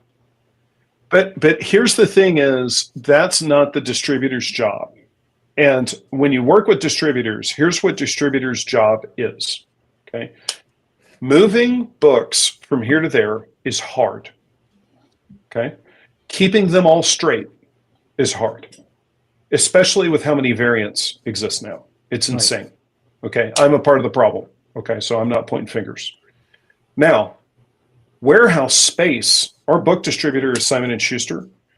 And when you go to their warehouse in Jersey, it is staggering. You read your contract, and on the contract, it specifies the size of the box that you ship the books in. Yep. If it is not these exact dimensions, they do not receive the box. And it's because in the warehouse, they have these stacks that the box needs to fit in exactly, so that they can maximize the size of the warehouse and what goes in the warehouse. And sort of specs, the logistics, the sort of the specifics of moving A to B, that's what distributors do. Distributors don't do marketing. Distributors don't worry about marketing. Nope. Right? Their job is, you're giving me the book Monday, and I'm going to get it into everybody's hands 10 days later, and at retail. And that's it. And their job is to handle damages. See, that's me poking you, Dennis. Damages. Yeah, there you go. Hey, you know where I stand on it. But here's the thing. Every time I'd get books from Boom, guess what? They were wrapped perfect. They were packed perfect. And I would tag Diamond in that and go, pay attention to the way these publishers ship our books when we're buying something from them. And they were flawless. And then we'd get your regular books and we'd be like, we just don't want to get yelled at on social media by Dennis. I don't blame you. Yeah. What is your thoughts? So, let me ask you this question. This is a little bit tougher question here. Are summits still important to Boom Studios? I think absolutely. Yeah. Well, look, if you use your presentation time wisely, it rolls your product out. It sets the pace. It tells the retailers who you are. You know how we thought about presentations at Boom and how we worked on them and cared about them and rolled them out. I think any time with retailers is critical. And I think I think right now the market is changing every 2 years. It might be changing every 18 months. The pace of everything is so fast, Mm-hmm. and you got to pay attention. Like it's changing. It's what Brian, like can you pull up that? Can you pull up that link that I sent you? Yeah. Before the show. Yeah. This was amazing to me, Ross. Yep. I don't know. I mean, I know you look at these things, but I don't know how close you look at them. But this, we've looked at this 3 times now in the last 2 months because we don't have any data from 2024 yet. But you have 3 spots on the top 20 trade paperbacks, and Something is Killing the Children, and you outsold Saga, you outsold Chainsaw Man. You know, there's so That's many. amazing. Of these, yeah, and I'm just sitting there, and I'm just like, you know, did you when you're creating something? Obviously, you don't do this. Your team does, and your team is absolutely amazing. But when you start seeing Something is Killing the Children all over the place, all 6 volumes are across this top 20 list, in with probably some of the greatest franchises, Saga and Dogman and, you know, Department of Truth. What do you think? Is that like a job well done, or how are we going to make this happen again for 2024? You know, obviously something is moving those. How do you keep capitalizing on that? Well, I think the creative on Something is Killing the Children is exceptional. The creators are brilliant. And I think that there's something deeply mythic about the character design. Mm-hmm. And it lands, and, you know, how that was created is magic to me. Well, and I'll tell you something. I'll tell you something you don't know, but it's something I've always shouted out. That team and your team sold exactly what everybody gets sick of me saying this. You sold every issue like it was issue number 1. Mm-hmm. Thank you. Issue 5. Oh, we've got this, and here's the variant, and this is the turning point of this arc. And issue 37 12, right now. Yeah. I mean, we're all talking about the new arc and the turning points. And Thank you. But the thing is, that's your team. That's the creative team. And I've been saying this for at least a decade. The publisher and the team has to sell every issue like it's issue number 1. You can't just rest, because guess what? You don't see volume 6 of Something is Killing the Children on the top 20 list of a book series that began 2019? Yes. You know, that's 4 years of domination, and that exists because it's all selling. You have to read the entire thing. Well, you can see James knows the game, right? Werther did the best character design that's happened in, I think I could be safe and say, the best character design in the past 20 years. And so maybe going back to Deadpool, and and James continues to show that he knows what time it is, and he knows how to play the game. And you read that newsletter, you see a master at work, and he took kind of the Warren Ellis framework and took it to the next level, you know, with his newsletter and stuff. Yeah. And so those creators deserve that. But at the same time, you know, one of the nice things about that book is the staff loves it, and you can tell. Well, right? and it's what I've also been saying about the comic retailer level. And I know you know this, and I know Jesse knows this, and let me just say this for the audience. Every comic book store has that one person or a group of people in their store that zone in on a book. And if you can get those comic store employees to love a book, that's your hand selling army. That's your they are going to push that book. And for me, it was a young lady named Trish. I had Emily and Kate and Kimmy Sprawl, and they would hand sell whatever book they got into. They would push that, and that would raise the numbers and raise the numbers. Yep. And it rewarded stuff that I went heavy on with you and with Image. They would sell the back stock that I had over ordered because I had faith in, my friends and my publisher friends. And that's the thing that's missing in a lot of those comic retailers and a lot of publishers. Once they get done with issue 1, it didn't do what I thought it was going to do. All right, let's move on to this next book and forget about issue 2 and 3. But those staff level fans are so instrumental in hand selling those books from that issue 2 on. Yeah. Yeah, absolutely. And look, a lot of it is the personalities, right? And so, those folks love what they do. And I don't resent folks that go, I have a job from 9 till 5, and I'm going to do that job, and I'm going to do it right, but it's a job, right? And what I really like to do is cosplay, or what I really like to do is something else. Go fishing is the old school version.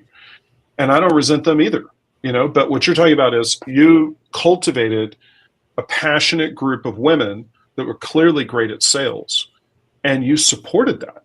Because there's a lot of stores that would have said, no, don't sell this off the beaten path thing, right? Batman pays the bills. Everybody loves Batman. Sell Batman, right? And so, it's all how you fit the puzzle pieces together entrepreneurially to make what you're doing and what your goal is. Right. Sure. One of the things that, goals. Real Two quick, final Jesse. questions for you. You talked about the market changing about every 18 to 2 years, 18, right? Yep, 18 to 2 How do you feel crowdfunding and conventions are part of that play there? Did you say crowdfunding? Oh, yes, I did. Yeah. Yes. There you go. So, look, when we did Berserker, I spent some time on the phone calling retailers, some of the most outspoken retailers, running my plan past them. And, sort of the idea of, hey, we're going to do this Kickstarter to sell comic books to Keanu fans who won't go in shops. And then we're going to give you the books first before the Kickstarter ships. And these fans that are buying for Keanu, they don't care when the book shows up, right? It doesn't matter to them. And so let's take advantage of the differing sales windows because it's important for direct market stores to have it first. And I always thought the Kickstarter and the direct market could fit together. And we figured it out on Berserker. And I'm really proud of that. That was tremendous fun. And I loved doing that project. And I think that so back in the 90s, I was the guy that would pre-order all my comics through previews in your shop. And they had all these signed and numbered, like I was looking at yesterday, I have an Al Williamson sketchbook hardcover that David Spurlock published that's signed and numbered. And there's only, I think I have number 86 of 500. Right. And that's because I pre-ordered the book. And that was a high ticket item at the time. And high ticket items are really, really difficult in the direct market. Retailers are not going to order them because they're expensive, right? They'll only special order them. And yet we know that there's a lot of fans that would buy high ticket items. And we understand why retailers don't carry them. And when you look at our Kickstarter slate, those Power Rangers books, so many of them are ridiculously expensive. And they're designed for hardcore Power Rangers fans that have no problem dropping $500. Right. Sure. But they're not going to spend $500 doing a pre-order at your store to get the books, or you don't have a way to reach it. The flip side to that was you gave us so many promos for ordering heavy on Power Rangers.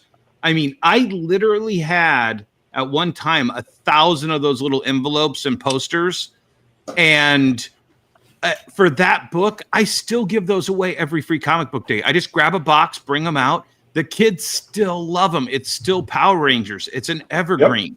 Yep. When I think Power Rangers comics, I think Boom and Jesse James variants. Those Power Rangers variants that Jesse did with High Boom. five, Jesse. Oh my God, man! You remember the San Diego? Yeah. Remember the graphic on the San Diego? Yeah, it was in New York Jesse's, too. Yeah, we put Jesse's cover on the booth. Yeah. Yeah. Well, the thing that's interesting about Power Rangers, and this is it's an obvious thing, but you just don't think about it, is there are, like, when you go to kids' parties and stuff, there's Power Rangers, right? But there's no current Power Rangers show. And so we're the only people that are making current Power Rangers stuff. And so one of the neat things about doing that is if you're in the active fandom, we're kind of the monopoly, right? Like, do they put out Zords and do they reissue things? Yeah, obviously. But really the new stories are through Boom. And so that's been one of the keys to success. Like, that's a license that I'm the wrong age for. Yeah. So the proper shout out is Bryce Carlson, who is our managing editor, who basically schedules everything and is like a brilliant variant cover guy. He wanted to do Power Rangers. And I believed in Bryce. Bryce used to be my assistant. And Bryce pitched me what the licensing fee would be, which was very reasonable. And I said, let's do it, because I believed in Bryce. And then the editorial team, Daphne Plevin, executed that book perfectly. And I remember sitting down and reading that first issue and really loving it, and not necessarily having a connection to the Power Rangers before it. And so that's, that goes back to Dennis hiring properly, right? It's like you hire the right folks, you give them a shot, you give them an opportunity, you listen to them, you believe in them, and you back them, and then great things happen. And it was so much fun. Like when my kids discovered Power Rangers on Netflix, like their heads exploded that I published that comic book. They couldn't believe it. They just totally loved the show, And so that was wonderful. Priceless. And what we're seeing nowadays is this new generation that's finally getting to the age where they have expendable money to spend, and they have decent jobs where they can spend extra money on with the most dangerous drug of all, which is nostalgia. Those kids that are getting that age, or that have been turning that age the last 10 years, are those Power Rangers kids, And so one thing? Well, hold on, Jesse. So we're talking about Berserker, but I would like to hear that in hindsight. Do you regret the 1 in 1,000 Keanu autograph with the returnability? No. So that was just one of those things that it was, you absorbed that into the price. Everybody was talking about it. That was such a. You talked about word of mouth and buzz. First of all, that series is word of mouth and buzz no matter what. But you throw in the collectability and the speculators and everything that was going on at that time. That was such a huge book on the speculation market. But there were a lot of retailer returns on that. Yeah, like retailers that over-ordered. But look, here's the thing. I knew that if we put the 1 in 1,000 on that the number that we would hit would be so big that we could absorb returns. Okay. And the returns were not, at the end of the day, we still did a crazy number. Right? Yeah. And I'll tell you that, like, Keanu was spectacular and was kind and was patient, and he offered to sign a specific number. And one of the reasons I made it 1 in 1,000 was he couldn't. I was worried he was going to need to sign too many books. Right. Sure. Right. And so that was like a way to keep the number of the books down. And I was still blown away by the response. And so, it was a little tight with CGC doing the fulfillment, that I knew people wanted 9/8, and, we had some damages, and that number was really tight. That was just by the grace of God that we slipped through that one. Yeah. But at the core of it, all of that stuff, that was so much fun. We were riding a tiger by the tail, and I think we called the shots right and got that one right, and got the momentum and the energy. And Keanu was so generous to do Good Morning America and Today's Show and all the press that he did. Yeah, great thing. He was just awesome. You couldn't have found a better person. He's the nicest guy in Hollywood, I think, right? Yeah. He is everything you think he is. Yeah. I remember you saying that. Everything you want him to be. Yeah, he's awesome. Before we get you out of here, I want to talk about a newer project that I absolutely love. One of my favorite creators, Tony Fleeks and Uncanny Valley. Tony. Absolutely amazing genius. stuff. Yeah, tell us tell us about Tony, what you like about Tony, because he is one of our favorite guys over here at Beyond Wednesdays. Well, Tony is pure. Tony is just a good dude. Yep. And Tony's been living in Southern California forever. And you see Tony at all the shows. And he was the My Little Pony guy. Yep. And he was the My Little Pony guy for a long time. And before that, he was an indie comics guy. And he never quite found that niche to sort of, with his style and what he wanted to do, that he could really carve out his place. And so when the My Little Pony gig popped up and it was regular work, I was so excited. Like, I'd see him at Long Beach Comic Con and just high five him and be like, so excited. Because I bought all those books for my kids. And, it was like, Dad knows the guy that draws My Little Pony. Oh my gosh. And so making me look like a rock star. And the way that Tony has become white hot and landed and just reinvented himself. It just couldn't happen to a better dude.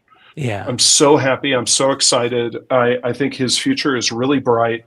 It's 10 seconds before he shows up at Marvel or DC, I'm sure. I don't have any special or privileged knowledge, so I'm not telling you something that I know. No.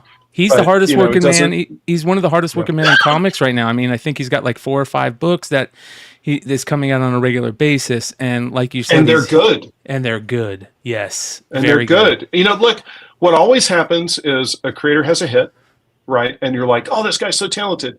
And then he gets offered another series. And so he's doing 2 books a month and they're good, right? And then when you go to 3 to 4 books where you have to write a comic a week, that's when it gets tough. Right. And that's when, folks it'll be a little. Unless you're James Tiny, and I think he writes 1 a day. Yes. Yes. Well, Tynan was also forged by fire. He having jump in at Batman be your first book. Yeah. Yeah. It's and I have an interview on YouTube that I'm sure the search algorithm will make it hard to find because I have no followers. But in it, he basically outlines that, like, he knew what he was going to do. Mm-hmm. And he designed his high school experience and his college experience to be all about writing comics. And so that dude, he was like a heat-seeking missile.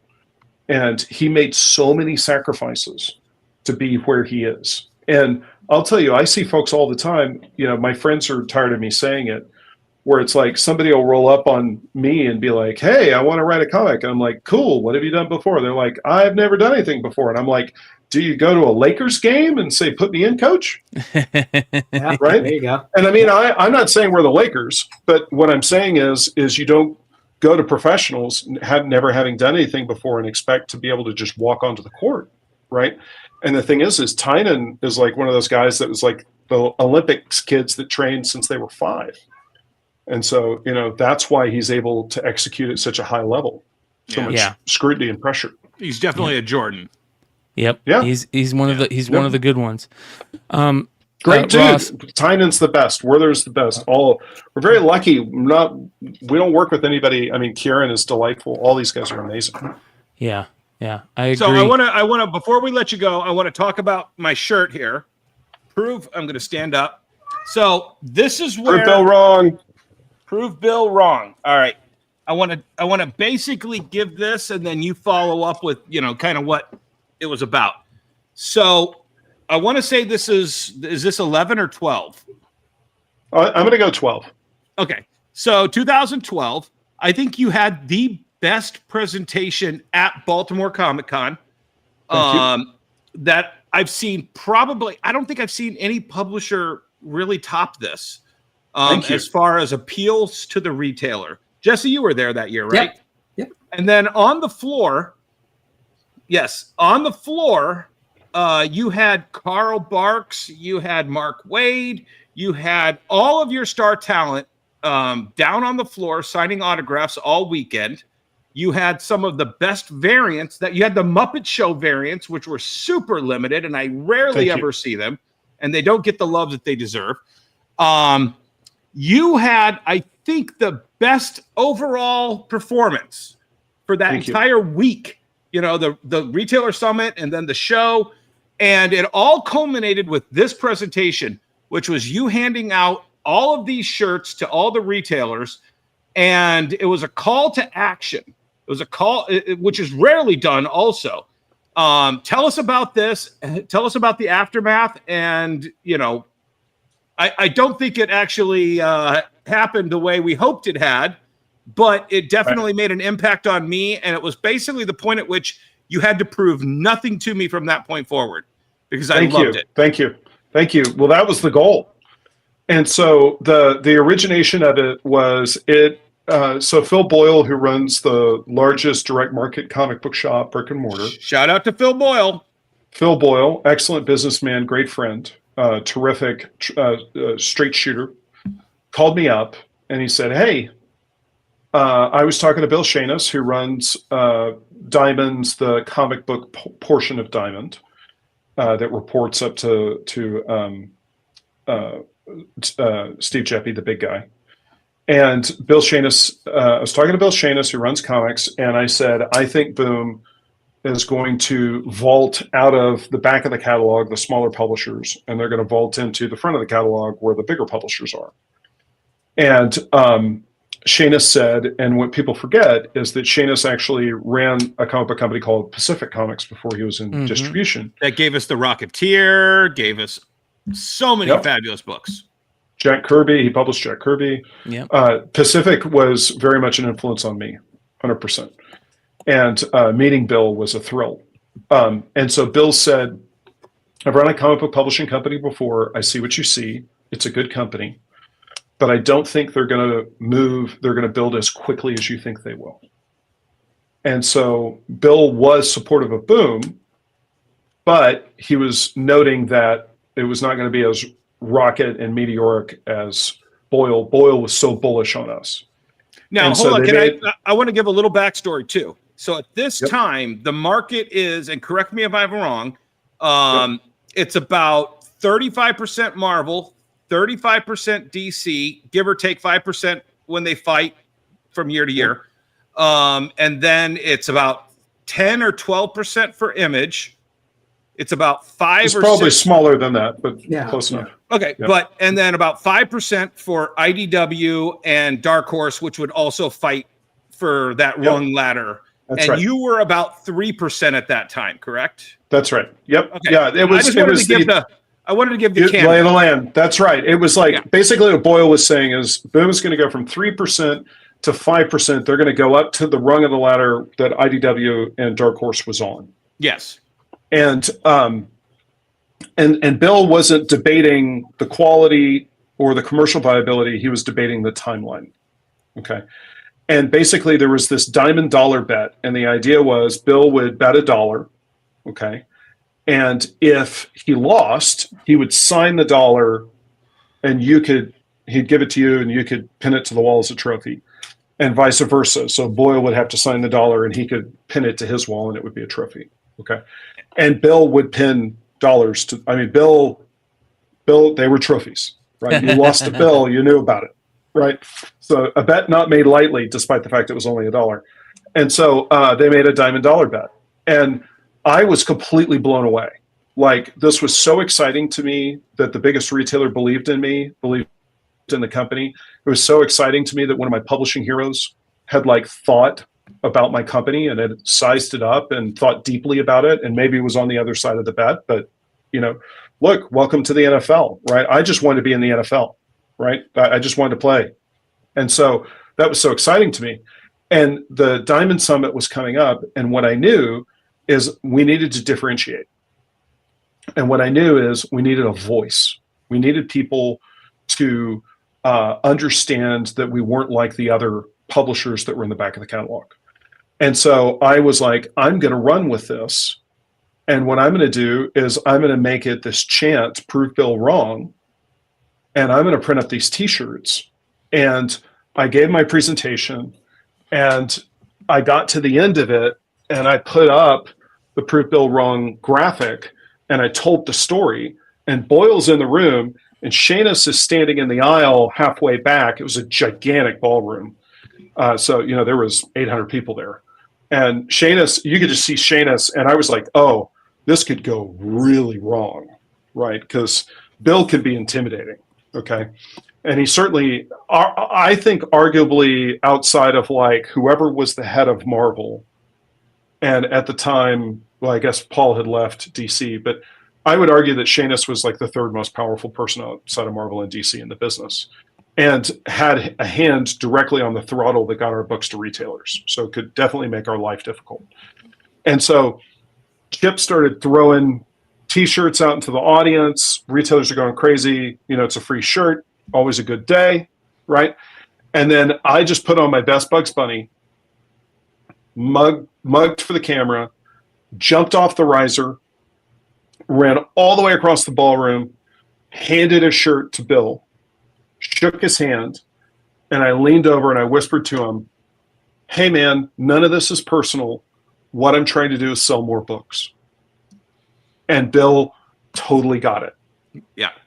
And he had the biggest shit-eating grin. Yes. Yeah. For the next I think he loved it. 20 I think he loved the attention. I mean, look, he was the bell of the ball. Yeah. Well, here's the thing. Nobody gave him the street cred of what you just explained to people. He's the emperor. They all knew who he was, but they didn't know that a publisher needed to prove something to get one past him. And you elevated him as much as you elevated yourself. Well, I was the court jester, right? I'm Bugs Bunny, and the thing is I did it I strove to do it in a gentle and fun-loving way. There was not a mean bone in my body about it, and I understood why he was betting against us. And at the end of the day, it helped that Nick Barrucci paid for the open bar that night too.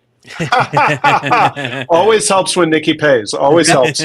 And Bill told me the best story, which was that he lived in Baltimore, so he comes home, and the next day he goes downstairs, and his son is eating breakfast in the Prove Bill Wrong T-shirt. Wow, there you go. When he comes downstairs, that's cool. And then I recently heard that on my Facebook that the week following, there was a conversation happening at the Diamond offices cautioning the employees not to show up in the shirt. Yeah, there you go. Yeah. Awesome. Maybe we shouldn't wear this to work. Okay, but what was so the SAT? I mean, it got me to order more.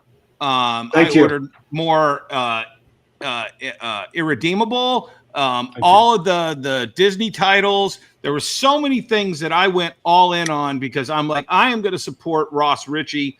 This is a laudable effort of getting him to that next tier. If I can be a part of that, thank you. It was absolutely the call to action that I think you needed, and that put you harder on the map than I think any other lower tier publisher. But it did not. It amazed me that it did not move the needle. Yeah. Well, look, there's a certain trajectory. I mean, part of what Bill understood is how far out you need to plan. Mm-hmm. And so you're 18 months out as a publisher on your slate because you got to be signing books up that far out to be able to put them through the pipeline. And so the timeline, how much you can effectuate that, there's not a lot that you can do. But what I was trying to do, which was to build empathy, which is to be vulnerable, to create a connection, to differentiate us, all those things we were able to pull off with that presentation. And it was, a team effort.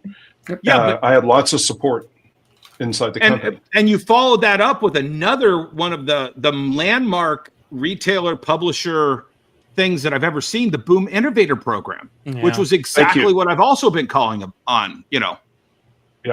Yeah, well, that stuff is where you see Sablic's influence more pronounced, which is more sort of like direct feet on the ground, boots on the ground retailer tools that, and sort of sticking our neck out to really show retail support. And so with all of those things, and I have less experience, he used to work at Diamond and he was working directly with retailers. And so he had a lot more experience with what retailer needs were than me. And so, but I love retailers. they are our partners, and they are the first line to get your books out. And to me, it was like, we got to embrace these guys, and we got to, treat them as, see all these guys that get up with a PowerPoint and they just click through what's in previews. I mean, to me, that insulted the audience. Yeah. And so you want to give them your best, like you care. To me, it's like, I just want people to know that, like, for me, it was everything. Like that, it's my company, it's my vision, it's flies or dies. If it doesn't work, I've got to go look for a job. And it's like every shop owner, it's their destiny, it's their store, it's their life. Yeah. It's like, we're in the same boat. Yeah. So it's just, to me, if I can communicate my passion, then we're all on the same page. I think you're doing it in a big way here tonight. We just got a $9.99 super chat from Gary Moore saying, I can listen to Ross for hours. What a fantastic guest. Oh, thank you, Gary. There we go. And what's great about Gary is me and him worked at Nordstrom's back in the early 2000s. So there we go. Great. There you go. Well, we've kept you for 2 hours, and we can't thank you enough. And now that you've done it once, Ross, we're going to bug you in a few more months to try and get you on here again. Yeah. Anytime you want to come on, anytime and Boom has anything or you want to talk about, we'd love to have you come on and talk to us. If we don't get out to get to you beforehand. So thank you so much. And I'm also going to say I'm super proud that 2 amazing pieces are in Ross's personal collection because of me. What's that? Yes. Giant Size X-Men #1, 9.0. Yes. And your At Helm's Deep art print. Yes. Yes. That you had as a kid on your wall, and I posted it on my Facebook, and you were like, oh my God, I had that on my wall as a kid, and I immediately, without you knowing, totally forgot about it. Sent that to the office. Took care of me as a gift. Yes. Well, that's our most favorite thing is that when we have guests on here that we know really love comics and the art form, and there's no doubt that you love comics, Ross, and thank you so much for coming on tonight, man. And I appreciate it. If you ever have Nick Barrucci on the show, I'm not coming back though. So just so you know. Okay. We'll support Boom. Right, thanks, always, guys. brother. Okay, see you there. Thanks, Rich. I appreciate you. Love all of you. You crazy pirates. Can't see you soon enough. Okay. All right. Ross, Richie, ladies and gentlemen, man, that was great. He's one of the good guys.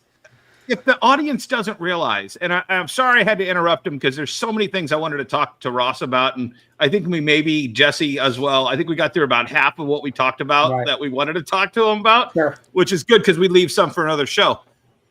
I respect almost everything this man has done in publishing, his relationship with retailers. It's what I preach to everybody that I want to see more publishers do. And Ross and his team implement it on a daily basis. And it's why I love, you can't buy my support. Yeah. You just can't.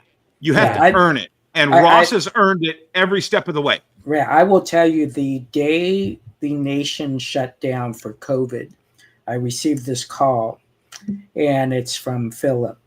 And then I get an email from Ross the same day, and they're like, okay, what can we do to help you?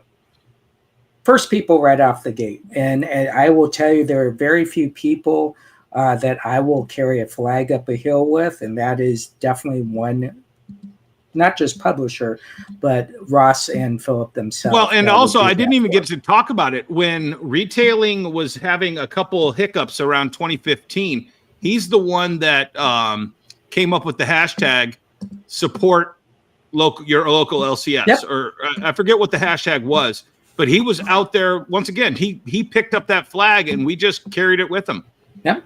Yeah, and I mean, the guy never has to prove anything to me. Yeah. Well, listen, we love Ross, but there's another guy that we also love immensely that has been on the show more than anybody, and that's how much record holder. He's the record holder already, ladies and gentlemen. Nick Barrucci from Dynamite Entertainment. Nick, how you doing, brother? Good. But who's the guy that you love more than anybody? Am I taking their place by mistake? No. Get out of here. Get out of here. Get out of here, man. How you doing? I'm doing good. I'm sending you a link. I'm going to be presumptuous and send you a link to our humble bundle. So Oh yeah. Oh You've yeah. always been kind, so Yeah, we'll Nick definitely. Nick is being rude and not asking first. Yep. You never need to ask on that stuff, Yeah. Nick, ever. So Thanks, guys.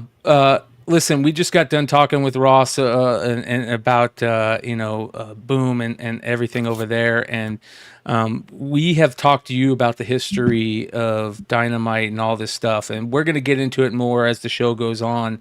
But I think we really want to talk to you today about the current market and kind of your thoughts on it right now. Ross just got done giving you props about the Thundercats book in a major way, and how much buzz that Thundercats book has put into the market, how important buzz is. What are your thoughts on the market buzz and how important that was to your book, Thundercats? Well, since Ross gave me props, I want to just reiterate some props I actually gave Boom last week, because we've talked about Kickstarter before, and I did an interview with ICV2, and I said that Boom changed the way everybody in the comics market looked at Kickstarters, and that they really led the way, because when we did Swords of the Swashbucklers, bringing back Bill Mantlo and Butch Geiss's book, it was a lot about, let's get this funding that we need to get to, and let's put out this great book that is well-deserved to put out. The way Boom did it, which was, let's use this as a catalyst for something bigger, that was something that was eye-opening. So I can't start the show without commending everything that Boom, Ross, Phillip, all those guys did, because that was about creating excitement. That was about telling the fans this is where it's at. And it really the other thing I want to commend them on, which I think is really important that people don't think about, is they teamed up with somebody who cared. If you look at Techno Comics, if you look at all these actors and non-comics people that have come into the comic market, like, hey, Leonard Nimoy, great, I'm sure a great creator. I'm sure that, and everything I've heard is he's a great guy, but I don't know how involved he was with Techno Comics. And Mark Hamill's Black Pearl. Huh? Remember Mark Hamill's Black Pearl? A little bit. A little bit. The thing that I remember most is that the signed ashcan still goes for a lot of money. And of course I got somebody. Well, while you're doing that, ladies and gentlemen, Nick had talked about the Humble Bundle. This is the Humble Bundle for Dynamite 20th anniversary, you guys. I mean, this is a big deal. The link is in the description, you guys. I just put it in the description, so you guys can go click it in the link, check it out. I mean, this is amazing. Holy cow. Talk about this real quick. What is going on? Are you getting crazy? You're dropping all this content. Look at this. Well, it's our 20th anniversary. And that's only going to happen once. Yeah, amen. Congrats, by the way. Thank you, man. Thank you. And we wanted to do something different. We wanted to give away 20,000 pages of story and art for people to read. And we did go all out on this. Ooh. And usually there's thresholds of, for $1, you'll get like 3 books. For $8, you'll get 20. For $20, you'll get half of it. For $35, you get all of it. And we just decided to roll the dice and say, look, you can have over 20,000 pages of story and art to read for $20. That's it. One plateau. I mean, you're getting everything from Kieran Gillen, Peter Cannon that you were just there. You're getting Vampirella by Christopher Priest. You're getting Leah Moore and John Repion. You've got Garth Ennis. You've got Grant Morrison, Mark Millar. So is this digital? Or you're actually getting the books? No, digital. Digital. Okay. Pure digital. You got. Yeah, I was with Jesse on that. I'm like, Dynamite.com. Let's say times 200. I gotta go buy. Yeah, exactly.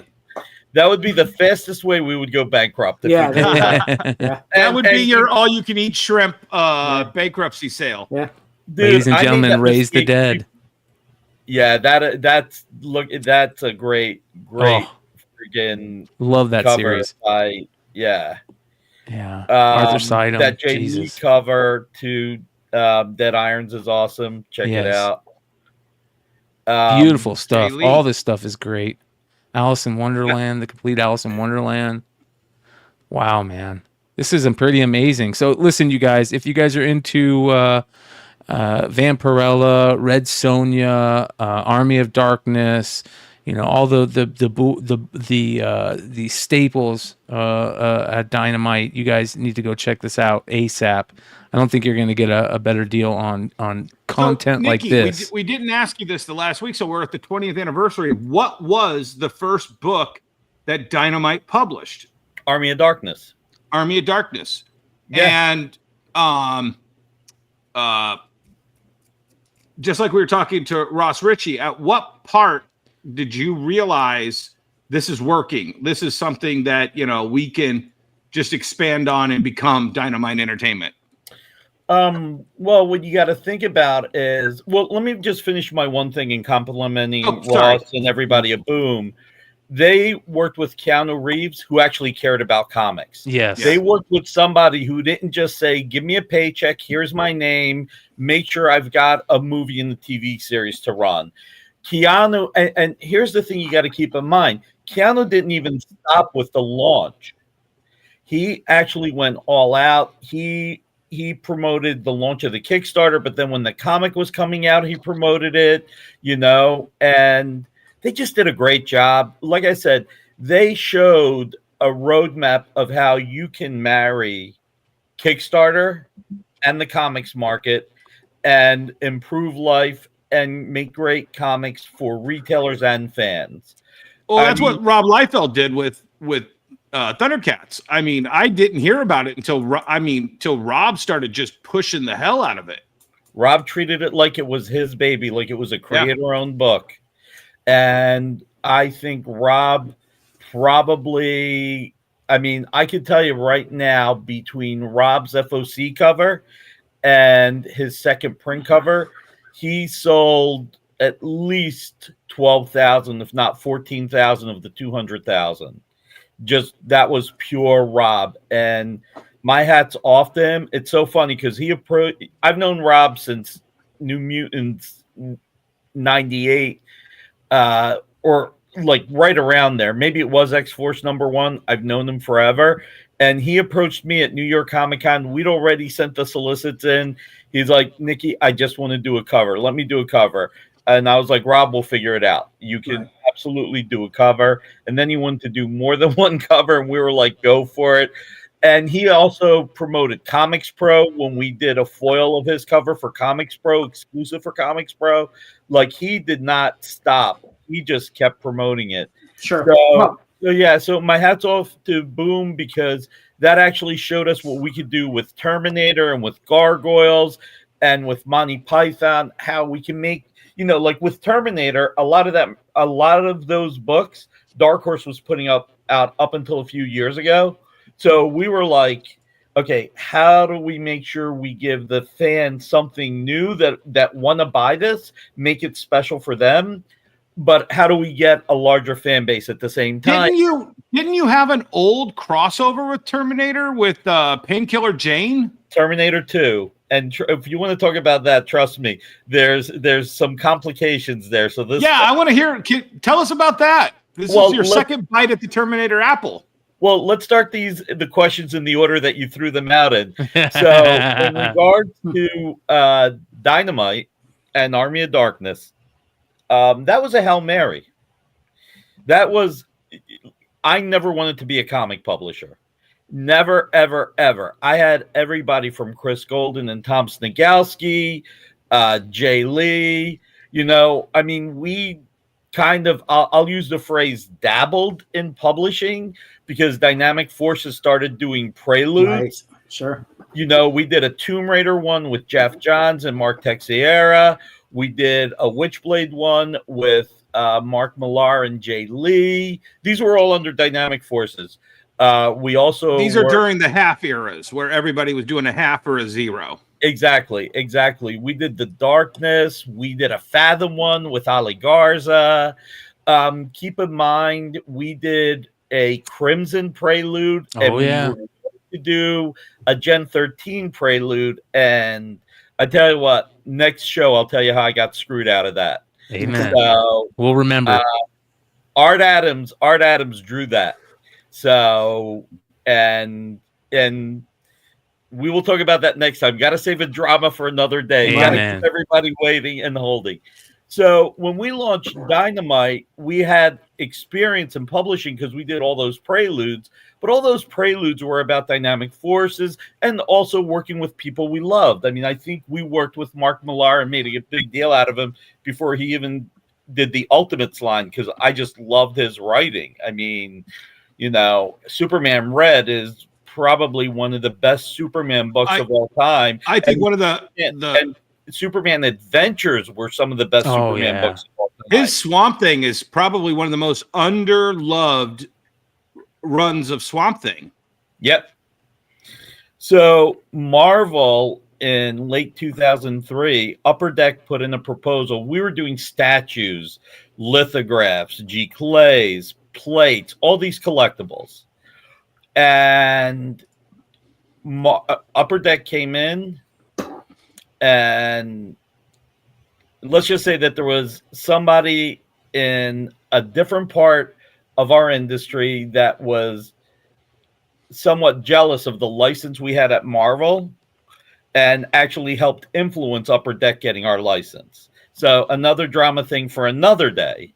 Put a pin in that one, Brian. So that one will really throw you for a loop. So, but to stick with this, Marvel would not renew our license. Hold on. You're a busy man, Nick. You're a busy man. I'm in the middle of a live stream. I'll call you back. Okay. So anyway, and the only reason why I picked it up is because it's Facebook, so it's coming up on my computer regardless, not just on my phone. No worries, brother. So when you're doing statues, you're hiring a sculptor, a painter, and a photographer, and you've got somebody who's in production, right? So, but the sculptor, the painter, and the photographer, they're all third-party people. They're not on staff. When you're doing lithographs, we were able to do a couple of lithographs a month, and you're hiring either a painter or a penciler, inker, and colorist. Plates, those were relatively easy. You could release the material, I guess I'll call it that for lack of a better word. I hate shorthand, but I'll use it. You can release it at a pace that works for the collectibles. When Marvel pulled that license from us or didn't renew, and Upper Deck, and Upper Deck botched it like crazy, by the way, just to throw this out there. They saw that they thought they were going to make millions. Far from it. I'm not even sure they're even doing lithographs or statues or busts anymore. Matter of fact, I don't think they've done them in a long time, but I don't follow them that well. So, well, that's during a period of time where Upper Deck had a lot of aggressive people in the company. Yep. They had pushed out all of the old Impel people. Upper Deck had bought and bought and bought. And then these aggressive, we're going to make all this money people pushed all those people out, and they were left holding the bag when the market imploded. Exactly. So I was getting the license for Army of Darkness for trading cards and statues, which is what I knew, right? So we were getting that license, and a friend of mine asked them for comics. And I said, I don't want to publish comics. I was like, do you know how much responsibility that is? When you're a publisher of comics, you have to have a bigger staff. You have a responsibility to more creators, because now you're looking at least 4 creators on the book on each issue. You got a responsibility to the retailers. a responsibility to the fans. It's a lot of work. It's like at that point, this was 2003, so we launched. So it's 11 years in, and I did not want to publish. I actually lost a few friends launching Dynamite Entertainment because they were like, "You told me you were never going to publish. Now you're publishing." Right, sure. So, so I said, dude, friggin' Dark Horse put out a 3-issue miniseries of Army of Darkness by Sam Raimi and John Bolton. If it would have been successful for them, don't you think they would have continued? You know, I mean, this book is beautiful. It is gorgeous. How do you compete with that? But then I got stuck with the pragmatic decision of, well, I can let go of 40 to 60% of my staff, or I can try this. So we tried it, and we called it Dynamite for a few reasons. One, we didn't know if it was going to work, so I wanted to be careful there. But I think more importantly, and Jesse and Dennis, I think you guys might agree. The fans, let us know if you agree. But I didn't think that any retailer would want to buy comics. I didn't think enough retailers would want to buy comics that said Dynamic Forces when Dynamic Forces was so people still blamed alternate covers and signed books as part of the death of the comics market. Not too many crap books like Thor Core and Thunderstrike. No offense to the creators, Right. but the world did not need 4 different Thor books, you know? And and people forget that the biggest thing that ruined the comics market was Marvel buying Heroes World. You buy the company that owns 10% of the market to take care of 45% of the market, you know, and then when they bought Malibu, you're looking at 48% of the market. There was a 3-week period where all the retailers in Canada were being billed at cover price, and if they didn't pay their bills, they got cut off. Yeah, Wow. sure. And they were you think shipping's been crazy the last few years? They were overcharging on shipping, and you didn't have the internet, and they had a customer service base that could only handle 20% of the calls that they were getting. That's why retailers were throwing in the towel as much as not enough great comics were coming out. Well, and that's also why a lot of the guys, the Image guys, a lot of the secondary publishers just immediately went to Steve Jeppe and said, "You've got to work this out. You've got to," and Steve was there with the offers. And who distributed your first book? It was all Diamond at that point. Oh, it was Diamond. We're talking. Okay. Yeah, we're talking the end of the '90s Heroes World era versus the 2003, 2004 Diamond Monopoly era. Right. So we tried Army of Darkness, and we had to overcome a few things. But, you know, the decision was, let's give it a shot, but not under Dynamic Forces, because there are still enough retailers that blame us for destroying the comics market. I didn't know I had that much power that I could help destroy the entire comics market. If I had that kind of force, why didn't I use it for good? Real quick, hold on. Let me put a pin in that right here, because why did they say that? What was the reason for that? For them saying that? I mean, why did they think that? Dennis could probably answer this. I'd like to shoot out a theory, and then you tell me if I'm right or wrong. There were, at that late 90s period, there was 10,000 retailers. The surviving ones went down to around 2,500 at that point. Then all of a sudden, they kind of were the gatekeepers of that. We don't want gimmicks. We don't want, give us Ultimate Spider-Man and we'll run with it. And they ran with it. And they felt, those 2,500 retailers felt that they had single-handedly saved the industry by selling floppy books. So they looked at all of the gimmick crazes, which I honestly think the gimmick of the Valiant era of Platinums and all that stuff was more detrimental than anything else during that late 90s period. But they started casting, you know, this hate at, no, we're selling comic books. We're selling this specialized media. We don't want variants. We don't want anything other than just a floppy book that we can put in the hands of retailers. I mean, how far off am I? Well, No, I it's think supposed I personally despise DF for signing covers. That's what killed it for me. I refuse to buy DFs because you guys were letting people sign covers, number them on the covers when you already had the COA on the Was back. that a thing That's like a different real story. quick, Jesse? Was that a thing like you didn't want autographs on the cover, Well, like you baseball got- card I- players, and like baseball cards Nick- didn't want autographs? Type Yeah, deal? yeah. I think He up was to raised about- on Jack Kirby's philosophy of signing the inside. Yeah, signing okay. the inside. You always Yeah. sign the inside. It was blasphemy to sign a cover. And then Image came out about 92, and because they were doing these long line of signing books, these guys got tired of opening up the page and where do I sign? Oh, Todd McFarlane signed there. I'll sign over here. So then they started signing covers. That started with Todd and his Spider-Man #1.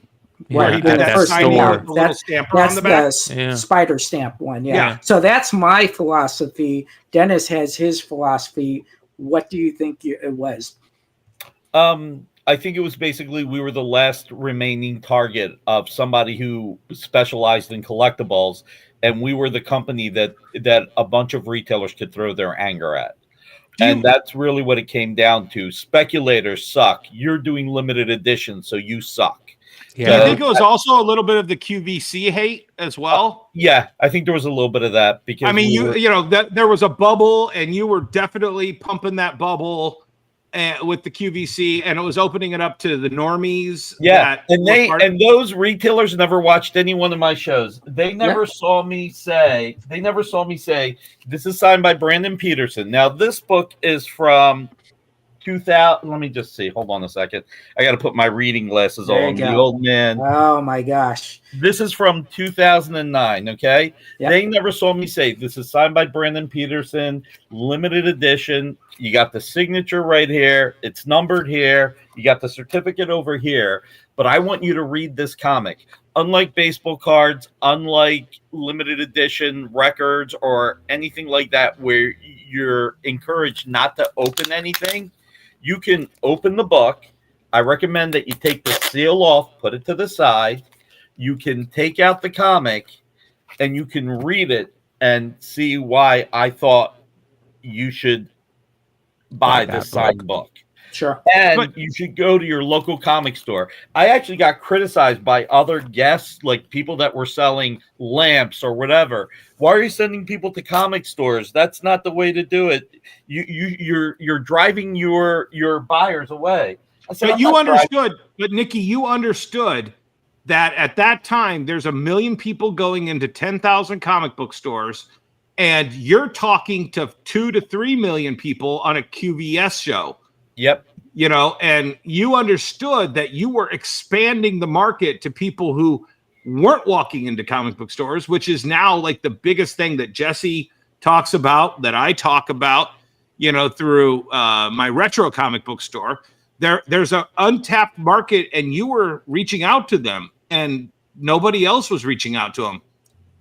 Look, we're living at a time, and by the way, Albert Lee put up a good post that I forgot about. There were weeks that retailers didn't even get books from Heroes World. You can't sell anything you can't get. Yeah.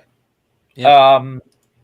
Look, the one thing that we were fortunate that we tapped into when the X-Men 97 TV series hit, I was doing a QVC UK show. I've got like buckets. I'm not kidding. I don't know why I'm holding on to these, just nostalgia, but I got buckets of fan mail. No, I'm not kidding either. That's awesome.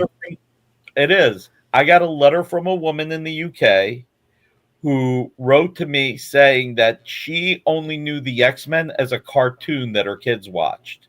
When she saw me on QVC, she decided to buy one of the X-Men for her son, and she saw that her son could read it. She fully expected that her son would trash it. She said her son opened up the comic, started reading it, and then wanted the next issue. And now every Saturday morning after we watch the X-Men, we go to the comic store together. And he buys a few comics to read every week. and now my son reads more than he ever has, and it was all because of the comics.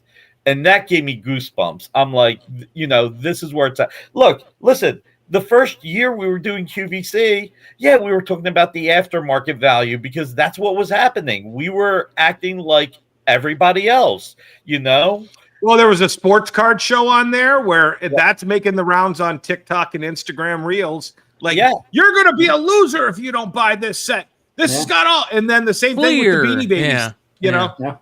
Like, oh my God, we got the Princess Diana bear in this collection. And look, we did crazy stuff. Like we had the X-Men 35th anniversary variant covers. I think they were both drawn by Jay Lee, or no, one was Jay Lee, one was Joe Quesada. Yeah, we did exclusive covers to them, but because it was the 35th anniversary, we put in. And look, unfortunately, with retailers going out of business, it was easy to buy a lot of backstock.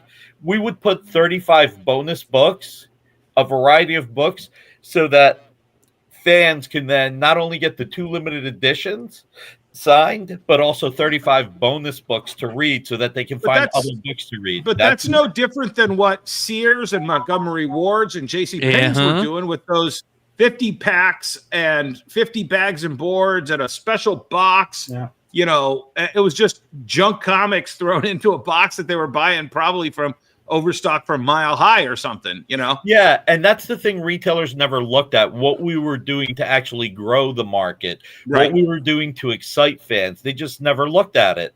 So it was that mentality of, oh, you did speculation. You're the last.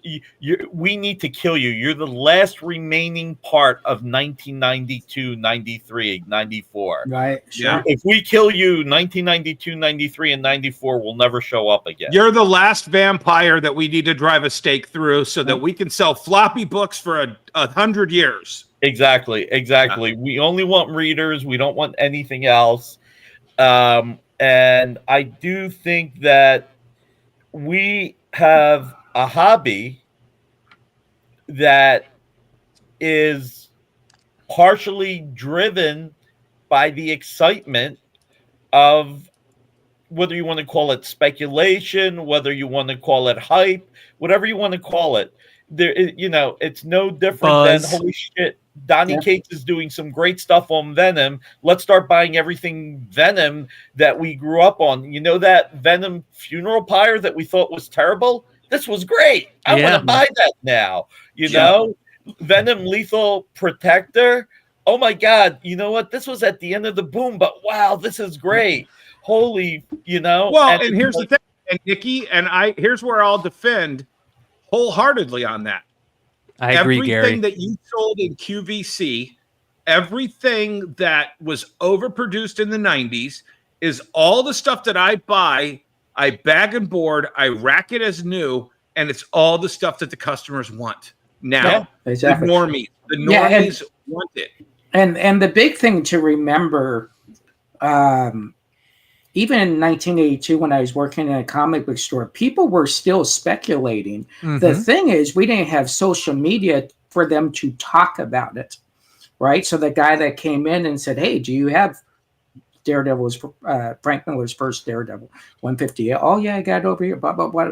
But because the social outreach was a little bit different, even if you get into the 90s, our social outreach was pretty much Wizard Magazine, right? Yeah. And a couple fan magazines. Yeah. So really, until we got to the 2000s, speculators could actually talk about their buys. Even in the 90s, I was in forums talking about my buys. Oh my gosh, I got this and I sold it for this. So I think the ability to socially talk about your buys. There was also huge. Jesse, do you remember Newsnets? It was like Sportsnet. Yeah, sure. And in those early 90 periods, there were these little weird bulletin boards where the dealers could go and trade stock. And I don't think a lot of the audience even knows about this. But I remember hearing, my retailers talking about trading cases of this comic for other cases of comic books on the Sportsnet, where they were trading boxes of baseball cards, etc. Well, look, if you think about it, in the 80s, we had two things. We had CBG and we had Overstreet Price Guide, and we had word of mouth on top of that. So the two physicals were Overstreet Price Guide, which came out once a year, CBG. And if you wanted to, you could get CBG priority mailed to you for extra money every week. Yep. Which I paid for. Those big yellow magazines, right? The bulk magazines. Yep. I still have them. Yep. Well, actually, and here's the thing, Brian, and this is more for a Wednesday show. I would love to talk about Toy Shop magazine, because there was a magazine, oversized magazine, just like those, that for toys, and people would pay for FedEx shipping to get that paper magazine once a week or once a month before everybody else. And there was like a whole pre-internet just market for this kind of stuff. People forget Miracle Man #1 from Eclipse Comics. 10% of that print run came out damaged. And where did we all saw it, but we read about it in CBG, and that's what got us excited. You know, in the 80s, First Comics was actually the first publisher not to cater to speculators. And do you guys know what the first book was where they didn't cater to speculators? Radioactive Hamsters or something like that? Nope. Zen? Nope. No. First Comics, American Flag. Right. Was that Shaken? Raiders emailed me today. Was that Shaken? Crazy? Was American Flag Reagan's Shaken? Raiders? No, but it wasn't American Flag. No. Shaken was Sol. I'm sorry. Badger? Reagan's Raiders was Solson. The Hamsters were Eclipse Comics. What was the other one? American Flag. Zen? American Flag was first. I was just trying to say. Right. So what was the book that First Comics published where they didn't care about the speculators that they kept going back to print on? First they went Comics. back to print over and over and over again. Oh, I see what you're saying. Yeah. I have no idea. Jolly Ranger? It was probably it was a print to order type thing. Anybody that wanted? No. They just would go back to the print and not put a second print. Did a third print, a fourth print, a fifth print. Yeah, it's probably E-Man. It's probably E-Man. Nope. No. When I say it, you're gonna be like, fudge. Yeah. Lone Wolf and Cub. Wow. Oh yeah. When Lone Wolf and Cub came out, they kept going back to press, and they were like, this book is selling like crazy, you know? Right. And the key is you said book, right? Because it was prestige format. So people felt they were actually getting more. And that TV series was still in lore, right? People still watched Lone Wolf and Cub with Zatoichi. And so they were able to relate to that book as well. So that's a great book. Great movies, but great book. Nick, it is, and it had the Frank Miller cover, and I don't need, but that was the book that First Comics just said, you know what, we're selling out, we're gonna keep selling out, because I mean they looked at the market of Dark Knight Returns, and they just said this is a book market, and they were so smart in getting Miller to actually do the first cover. He did a good run of the covers. And they just said they were just like, we got readers, why would we leave money on the table? Now First Print still went for more money, they still did, and in those days, First Print or die. Jesse and I are old. Back in our days, second prints and third prints had no value at all. They were just for readers. I want to make a shirt. I want to make a shirt for Beyond Wednesdays that says on the front, "First print or die." ... and then says on the back, "Unless you got a second through fifth." You know what I mean? Like that type of thing. You know. Well, what's funny about it? The one thing, Nick, that you forgot to say that we could gauge prices on was Mal High's listings. Yes, and we could go in and say, "Oh, that book he wants $5." That was the early Wizard. That was really the early Wizard. And then once Wizard came out, that changed everything. But even back then, like, God, I'm going to get a little emotional.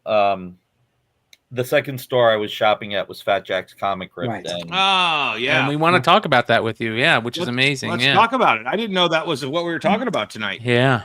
This is a sad story. Today was their last day. Yeah. Yep. Sorry. And we've had this topic come up. Hold on, let me just. So for everybody listening, Fat Jack's Comics is closed today because the landlord has decided that they want more money and to evict them rather than negotiate it and keep a store that's been around for 48 years. They're in the ritzy part of Philadelphia, and the landlord passed away 2 years ago, and the wife sold the building. And the Jersey store's still around, and they're going to try and open up a new Philly store, and I hope they do.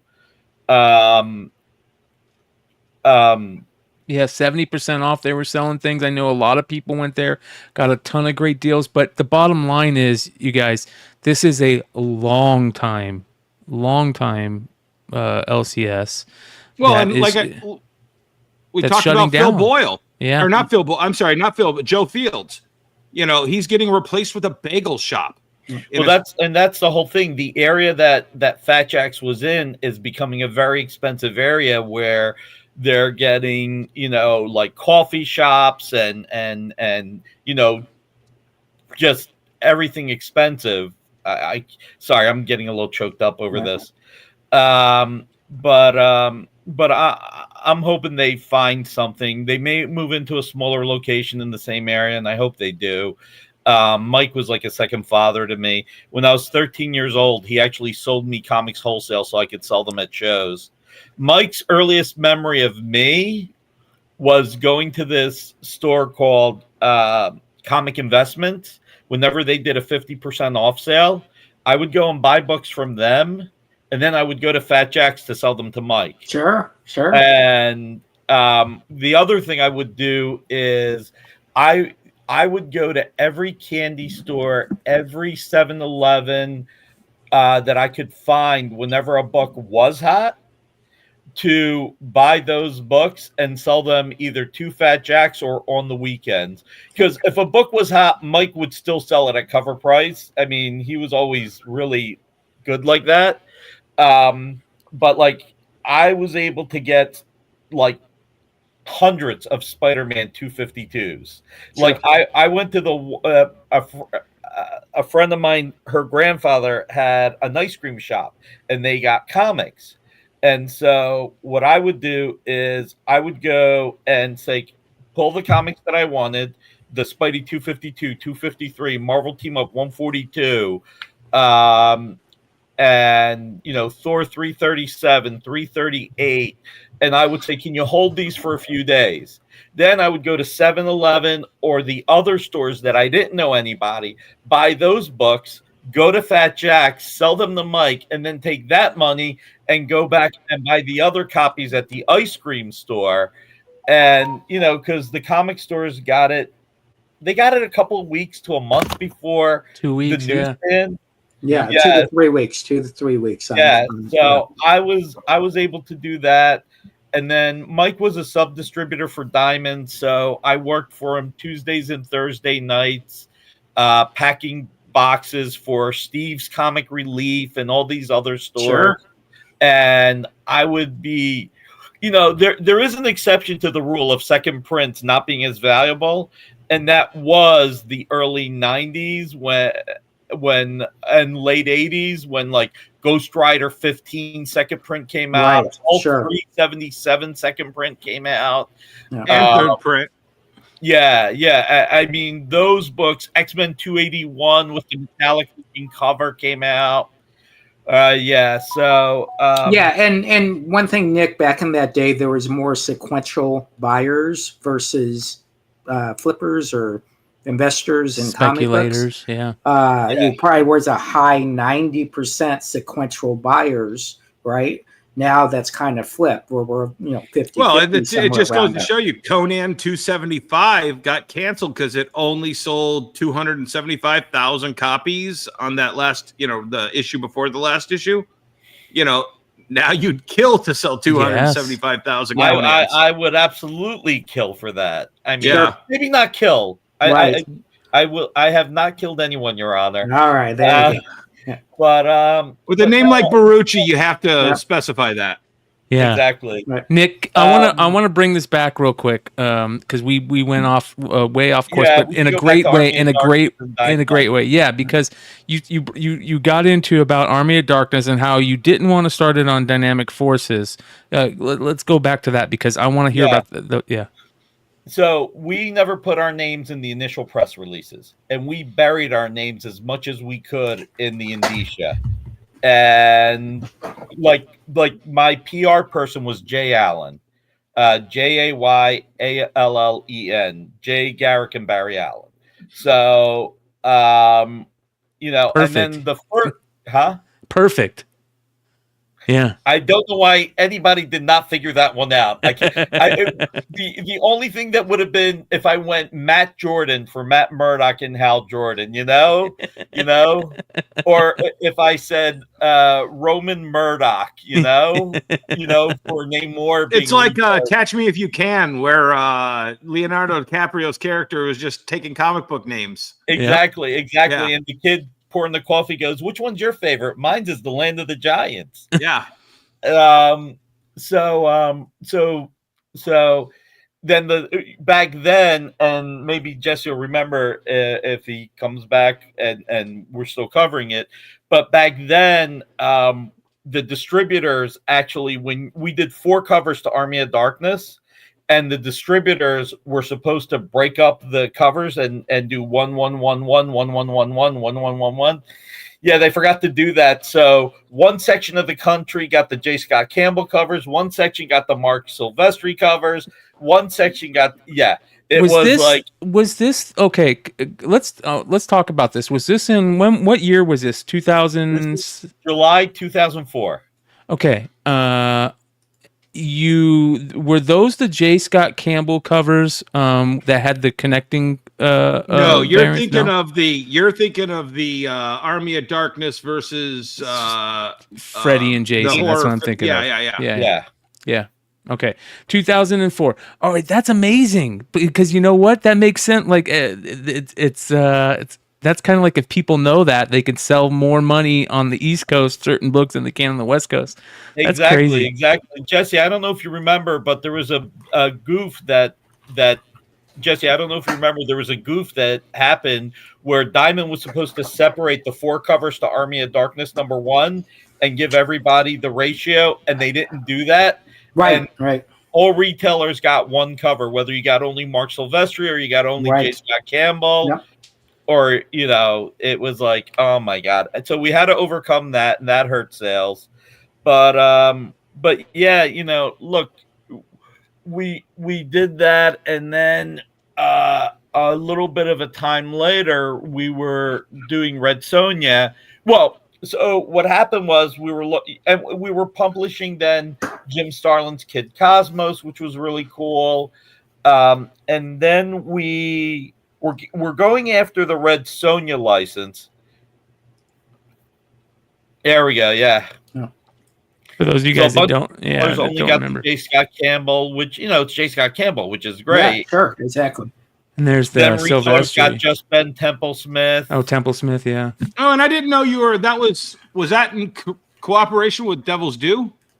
Yeah. The first series we put out was with Devil's Due, because bluntly, we didn't know what we're doing, and Right. I'm not saying it's Devil Due's fault or Diamond's fault. Just the communication wasn't there because we funneled everything through Devil's Due, and then Diamond had to funnel everything through Devil's Due. So Josh was great to work with. He's a fantastic person. I think he's one of the smartest people in the industry, and hopefully he'll come back in and do more because he really is a smart guy. We agree. I think he's got his finger on the pulse of a lot of things. I think he got a bum rap with he did Family Guy, and he got convinced to ship 50,000 units, and that really hurt his company. And then he was doing a movie deal with New Line for the military book he was doing with Mark Powers, and that money never drafted, and that money never came in, and so he got screwed. He's a good guy, he's a smart guy. I think he's happier doing what he's doing, but I think the industry would be better if he came back in. Amen. So Couldn't agree more. Yeah, I mean, he's one of the good ones. I've got a thing I've got to call Josh about because I actually had a great idea for him, but I'll save it for the show after I talk to Josh. Yeah, cool. So I'm bringing Josh into this industry, back into this industry. That'll be awesome. I think that's awesome. So we were looking at Red Sonja, and one of my guys was looking up Chain the Title for Red Sonja. And he's like, do you know, aren't you friendly with Arthur Lieberman? I was like, well, yeah. I mean, we did everything with Stan Lee through Arthur Lieberman. I mean, all the signings, all the Home Shopping Club appearances. Right. Friggin' Stan was awesome with Home Shopping. Real quick digression. He flies in. I pick him up on a Thursday night. The show's on Friday. Nick, if you want tomorrow, take me into Home Shopping and tell them anybody who wants to come in and get my autograph, they can do that. I'm not doing anything tomorrow, so I want you to do better. For some reason, people like me. So if I can help you get more shows, if I can help you. And I was like, Stan, are you sure? He's like, Nick, listen, the only thing that could go wrong is if nobody shows up. Then I'm going to feel like an idiot. But as long as one person shows up for my autograph, I made one person happy. Right. So we told them, like, they sent, this is early 2000s, email was a thing. They sent out an email, like 70 people showed up, something like, to get his autograph. And it was the rule, no more than 2 items. The last person, and this shows what kind of character this person has. The last person in line was one of the VPs of Home Shopping with his son. He went last to make sure if Stan got tired, that he wasn't first and took away from the people in the lower rung. Right, sure. He wanted his people to be taken care of first. And if it disappointed his son, he was going to live with it. But he needed to make sure that his team. So anyway, Stan shows up, does that. And then the host comes in because, like, John Creeman's sweet guy, knew comics, which was great. There were a couple of people at HSN who knew comics that made doing the shows a lot better. So John's like, looking forward to doing the show tonight. And Stan's like, Nick, what time's the show? He's like whispering in my ear. I said, it's at 11. John, how'd you like to go to dinner with us? Nick will treat. I love your impersonation, Nick, of Stan Lee. It's fucking close. Right on, dude. It's good. Listen, Stan was the best. I will tell you, one thing went wrong with Stan once. And you know what Stan did? He put his hand on my shoulder and he's like, Nick, mistakes happen to everybody. Just do me one favor. Never make the same mistake again. Words of wisdom. Just you know what? That's the type of thing I would expect Stan Lee to say. Yep. That is the type of thing I'd my expect Stan Lee ringtone to on say. my phone is when I presented Stan with the Sheldorf Award. He said, "Dennis, you're great," and I'm like, I have to have that reinforcement for the rest of my life, and that's my ringtone on my phone. Anytime I get a text message when I'm out in public, it'll just say, Dennis, you're great. And I get to everybody say, is that Stan Lee? That's awesome. Yes. And I'm the Dennis he's talking to. So so then Stan like pulls me aside after that. And he's like, now, Nick, I don't like to spend money on food. So we can eat any place you want. You want to eat at a diner? We can eat it. I was like, Stan, we're going to eat somewhere nice. Okay. You should find out what John likes to eat, because you want to pick a restaurant that'll make him happy. And I said, John, what's your favorite restaurant? And he's like, well, I don't want to make an assumption, but there's this great steak place that I love. Done. We're there. Can you call? I said, I don't know where it's at. So can you call and just give me can you call and make a reservation and give me directions? And John had the time of his life. I mean, he got to have dinner with Stan Lee. It meant the most to him. And he was just, right. Stan was the best. So anyway, Nick, going back to this, Red Sonja, so we had to overcome everything there, and then about 2 years into the license, I mean, we've been a little bit fortunate. We've had some bad experiences. I'll tell you about Highlander one day and how the rights holder for Highlander lied to us left, right, and center. We got 800,000 names on our email list. Well, you were in the middle of the Red Sonja and So controversy too. So Red Sonja, so that's how we got to Stan Lee, right? So he's like, I watched the Red Sonja movie, and it says Michael A. Lieberman. Do you think he has any relationships to Arthur Lieberman? Because Arthur. So I'm like, there's one way to find out. I call Arthur, and I'm like, hey, Arthur, what's the deal with you in the Red Sonja movie? And he's like, well, I was so embarrassed by that movie that I had them change my name because I did not want to publicly be known as a producer on that movie. And I was like, wow. So then we were in competition. There was a company called, oh God, there were a couple of people that went after the license. I can't remember if Boom was one of them. Dark Horse passed on it, by the way. They were like, we got Conan. The only time Red Sonja was ever successful was when Barry Windsor Smith did it. Right. And we were like, can we make it as cool as when Barry Windsor Smith did it? So Dave something ran the company. Atomica. I can't remember Dave's last name. Atomica. And Arthur's like, look, I got a deal right here. He's like, here's the deal. I'll tell you what he offered, but then I'm going to be fair to Dave, and I'm going to call him and tell him what you offer if you outbid him. Because he made the first offer, I have to give him the opportunity to outbid you. So I'm like, now keep in mind, we're staffing up a little. We didn't have money and cash flow from Marvel statues and lithographs, so cash flow was tight. And I was like, okay, how do I scrape some pennies? What can I do? So I made an offer of $25,000 against $50,000, which was a FUCK load of money at the time. And he called up Dave. Oh, Dave Elliott. That's what it was. He calls up Dave and he's like, Dave, listen, this is the offer from Dynamite. And Dave, I think, kind of thought Dave's offer was like 10 against 15 or something, or 5 against 10. But Arthur was straight up. He's like, Nick, I'll tell you his offer, but I'm going to give him the chance to top you. He said, he's like, I'll give you two choices. I can either not tell you his offer and you can put in a blind offer, then whichever your two offers is better is the one I'm going to go for, or I can tell you his offer, but then he gets the right to top you. And if he comes, so audience, if you're paying attention, so if his offer was 5 against 10, and Nikki came in, if Nikki knew what it was, I came in 25 against 50. Right, but if you had known 5 against 10, you might have gone 10 against 15, and then if he said 16, you would have automatically lost. Exactly. So you got to go big or go home when you're doing this kind of game.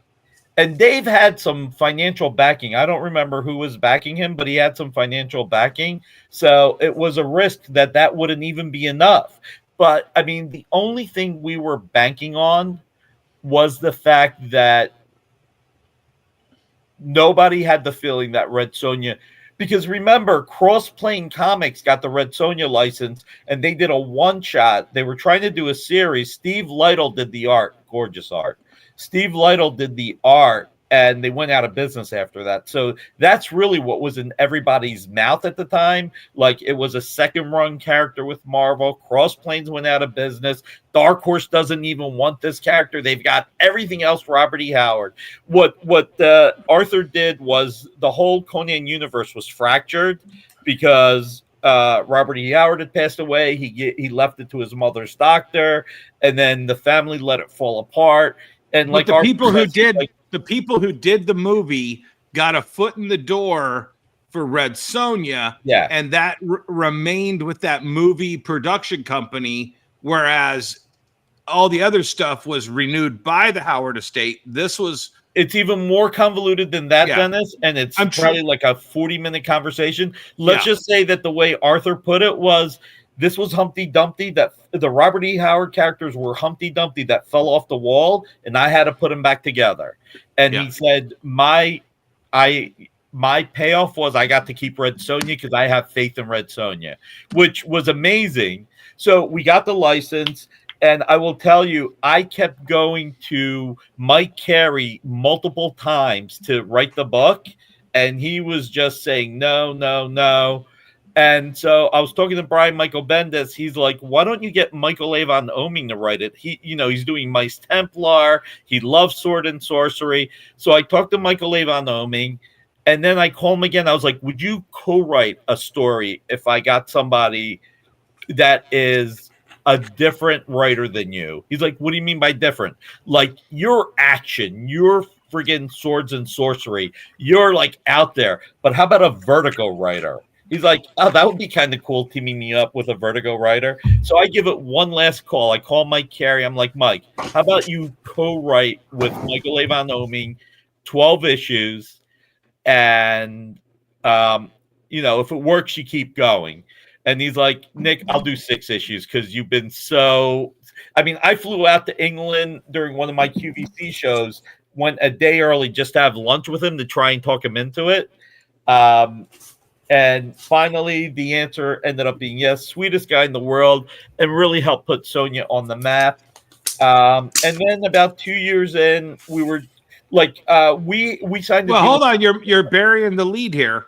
What? On top of all of this, so you're overpaying in the competition. Then you go absolutely nuts by making a 0 issue for 25 cents each. And I think you did a 1 in 100, a 1 in 500, a 1 in 1,000. Yeah. Yeah. So talk about that, the incentive structure to hook a brand new retailer like myself on this project. You mean the book that almost put us out of business? Because that number 0 almost put us out of business, because we thought the number 0 would sell 50,000 copies.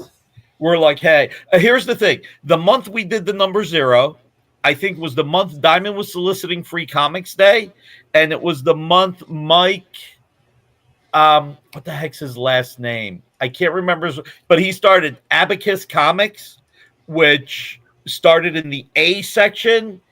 Mike Miller started Abacus Comics, and he had all 75-cent books, and it was either all 50-cent or all 75-cent books. I'm like, oh my god, this is like Airplane. I picked a bad week to quit drinking. I was like, we picked the wrong month to solicit a quarter book. Well, on top of that, you had, I mean, honestly, this is probably your first Alex Ross cover, right? It is. So, I mean, you committed to Alex Ross, Michael Turner, Mark who else? Silvestri, John Cassaday. Yeah. Paulo Rivera did his first cover for us, I think. Yeah, but I mean, you're committed. You're pot committed. You're in for 25 G's. I don't know what... Greg Land did the cover to number 0, and then those guys all did the cover to number 1. Yeah. And we're like expecting. So here's the funny thing. You had to be 100 G's into before publishing a single book. Dude, here's how crazy it is. We thought we were going to sell 50,000 copies. All right. We're like 50,000. Then we'll sell 20,000, 25,000 of one, and like 15,000 of 2 and up. Then I'm looking at all this competition, Free Comic Day, Abacus Comics. Hey, Brian, if you can find the Abacus Comics original ad, I don't know if you can. Yeah. But I'll find it. But that Michael Turner cover, sweet. So it is. I'm like, oh my god. So then I get a phone call from Philip Sablik the day the numbers are in. He's like, Nick, are you sitting down? I was like, oh, I guess I'm going to sit down. I'm like thinking we sold 10,000 copies. I'm like, oh my god, Mike Miller, Free Comic Day, you all screwed me. You all screwed me. No, Nick, you screwed yourself. You picked the unlucky month to solicit. He's like, Nick, you're not going to believe this. I was like, Philip, I love you dearly. Can you just get to the point? Because you're killing me right now. You sold 240,000 copies. So I went from, 50,000 will be solid to, oh man, we're not even going to sell 10,000 to you sold 240,000. I'm getting 8 cents a book. They're costing me 28 cents a book. Yeah. That was 48. How much was that? I don't know. Whatever 20 cents a book times 240 is. 560,000, almost 600,000. $56,000. Yeah. Yeah. But what were the sales on number 1? Over 100. Which was exceeded every expectation you had for the book. It was the one thing I convinced the printer of, because it was the printer I was the most on the hook with. The one thing I convinced the printer of was, if we sold 240,000 of this, give me an extra 30 days to pay for it. I need an extra 30 days to pay for it, because we're going to sell at least, and I decided to lowball this. I said, we're going to sell at least 50,000 copies. I get $1.20 per book. Yes, I'll owe you. Just give me an extra 30 days for up until we get to number 6. And by number 6, we'll be caught up. But I'm going to need an extra 30 days, because number 1's going to pay for number 0. I'm going to need number 2 to pay for number 1. And I'm going to need number 3 to pay for number 2. And at that point, I'll finally be turned. But I also robbing Peter to pay Paul, etc. Exactly. But Nikki, what was your attrition rate by issue 5 and 6? I mean, you were still selling, I want to say, 75,000, 80,000 copies by issue 5 and 6? I think once we got it to issue 12, we were down to 60,000, which was really respectable. I mean, look, but that's insane. Yeah. For a first-time publisher, you're failing on Army of Darkness. No, we didn't fail. Army of Darkness didn't fail. But the failure of sending all the covers to different places, etc. But this was a throwaway character. This was, I'm using all of the buzzwords. This is a throwaway character, first-time publisher, the guy who killed comics in the 90s, and you're selling over 50,000 for the first 12 issues. Oh, that RRP is so crazy. Yeah. Yep. Oh, I still have one of those somewhere. Yeah. But I think one of the big thing is you're looking at a strong woman, right? So strong women books sell. Well, coming out of the 90s, right?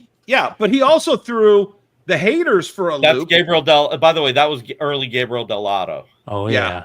But he also threw the haters for a loop, because when you rotated out of series 1, you hired probably the biggest feminist name in comic books to pick up this baton and run with it.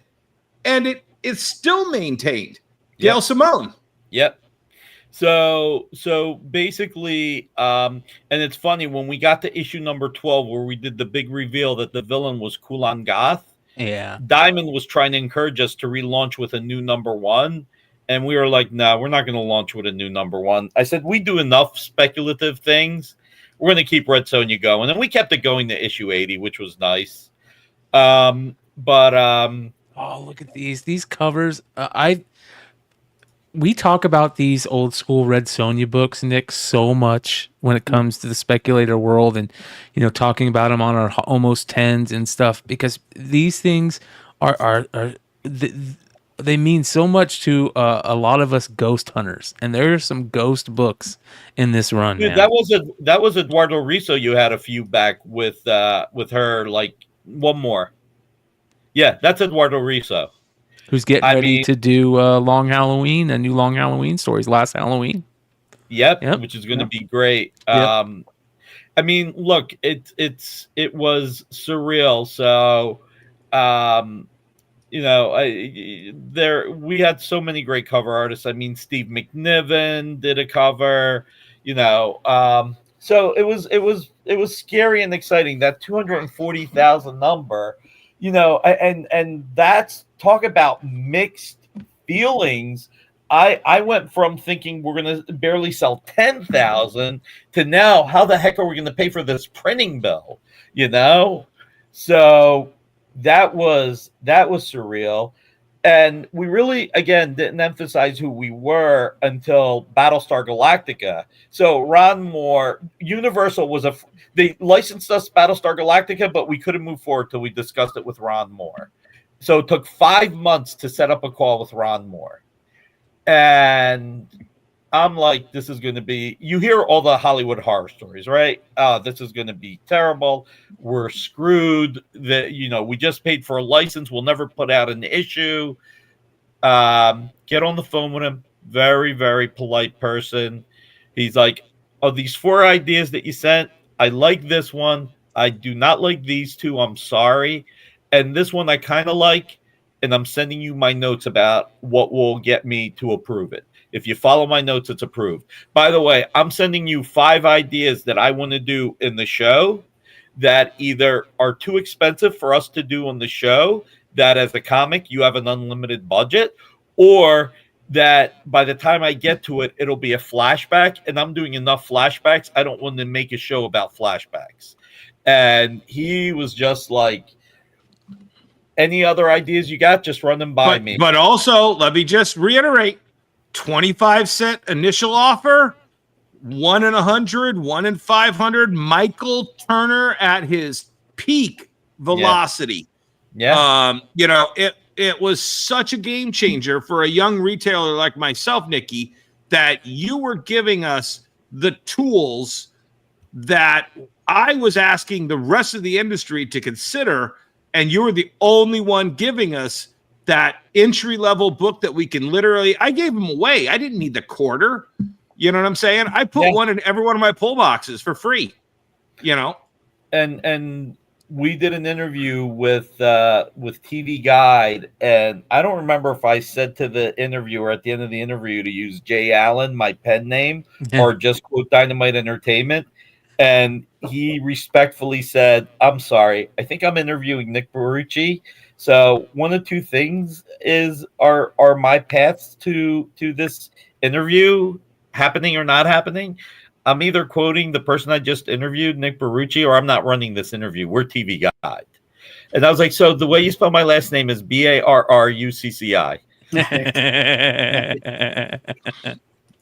So look at this. Oh my God, there's McNiven. Who was that? That was McNiven. That was the photo cover. But then, can you get to the Turner? Yeah. Or was Turner number 1? Yeah, Turner was the first one he showed. There we go. Yeah. And then you did like a black and white version of that. Well, it was like a grayscale.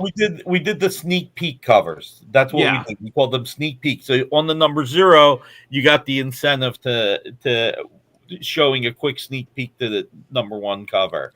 Yeah. And that also created, and that's another thing, like the same thing with Red Sonja. You got a sneak peek of the Alex Ross for the retailer or the RRP. So now all of a sudden retailers have on their wall a 1 in 100, a 1 in 500, a 1 in 1,000 Alex Ross.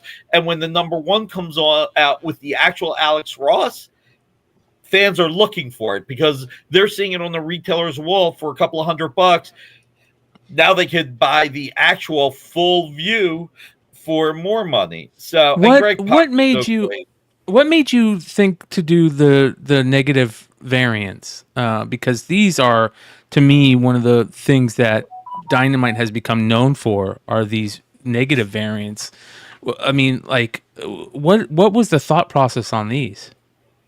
The thought process was, instead of what can we do that could be cool? It has to look cool. That was it. Like here, it's like, well, she's a Cylon. She's metal, know? At least, when you think about the Cylons back in the day, and you're sitting there going, what can we do that's different? And we started it with Battlestar Galactica. We may have done it on Red Sonja, and they just took off. They just absolutely took off. So we ran with it. So there was a lot of them that I remember that are just beyond good. The one that was the best then was the to me was the Uncle Sam variant for Raise the Dead. That one was just oh my God, so good. I'll pull that up while you talk. Yeah. So no, look, and we grew from there. like I said, Highlander was definitely a miss. I mean, that guy was a friggin' asshole, and he lied left, right, and center. I mean, the short version is we signed this deal. He took a lot of money from us, but he told us he had an email list of 800,000 people, how they were selling $2,500 swords and $500 swords, and they would sell high-end editions, and we'd make hand over fist money, and he got a high royalty rate. And then when it came down to it, he was like, oh, well, we actually only have, did I say 800,000? I meant 80,000. Oh, wait, that's mostly the Marvel Collectors Club. So I got about 12,000 people. I'm like, every conversation I have with you, it goes lower. Right. Sure. You've got my money. Then he wants me to hire somebody that's on his staff as a consultant. And that's where I drew the line. I'm like, I am not hiring somebody on your staff as a consultant to approve this stuff when I'm paying you a royalty. I said, that's just unfair. I mean, but this is a guy who you would have a meeting with, okay? And he would take off his shoes and put his feet up on his desk while you're talking to him. Power move. And you gotta, and I'm talking to him through his feet. I'm like, I really don't want to see this. Right. You know? Sure. And then his dog comes in. I'm like, oh, thank God, because then he puts his feet down to pet the dog. Right. Like, sure. God. So and he's like, are you a dog person? I'm like, well, I'm an animal person. My fiance runs a rescue. I said, but we have cats. He's like, cats aren't real pets. Oh, I'm surprised you even did anything with him, Nick. Right. Well, I mean, at that point, I mean, look, honestly, the contract was signed. The property was great. I focused on the creators I was working with. Avon Oming came back on the series. Lee Motor was doing the art. I focused on that. Yeah, Delato cover. I mean, look at that. I mean, he gave, I forget the actor's name, but look at those eyes. Those look exactly like his eyes. Right. Yeah. Do you guys know that he's nearsighted? No. Yeah. So would you say these experiences back in the early days, how has that helped you in today's environment? I mean, like everybody in life, every experience builds on everything else and you just roll with it. I mean, the market is different today. I think the market is better. I know too many people who focus on the downside of the market, but overall the market's better. We're better than we were in 2019, and I think we might even be this year will be better than 2020, if not 2021. And there's more exciting books coming out, in my opinion. And I know that a lot of people look, Fat Jack's again near and dear to my heart. I love Mike. And it's one of the sad stories, but there are a lot of retailers doing well. There's really three groups of retailers right now. Retailers doing well, whether it's because they changed their business or because they focus on their business. Retailers that are doing exceedingly well, and these are the retailers that are probably adapting more, and the retailers that are not doing well, you know, and sadly, the retailers not doing well are kind of the ones more focused on we're just a comic shop. Right. I mean, you know, here's the thing. We talk about speculators and everything. Where would Pokemon be without speculators? It's all about the game, but it's also about the speculators. You can't have one without the other and it be this popular. I'll tell you, I want to tell a funny story about Pokemon. So I used to go to Toy Fair and License Fair as just, you know, those places to get that stuff. And my business partner and I were walking around License Fair, either 97 or 98. And Pokemon has bought I want to say it was like a 20 by 20 in Javits. Yeah. And I have no idea what this Pokemon is. And then my partner is like, oh, that's that show that all the news people were reporting that kids in Japan were getting seizures from watching. And I was like, oh, that'll never be anything here in America. Just passed on. I could have been an early level distributor for Pokemon. But that's that perception that if one bad thing happened in Japan, how the hell do they think this is going to sell over here? You know, in my brain, I'm thinking this thing is cursed. This thing is tainted.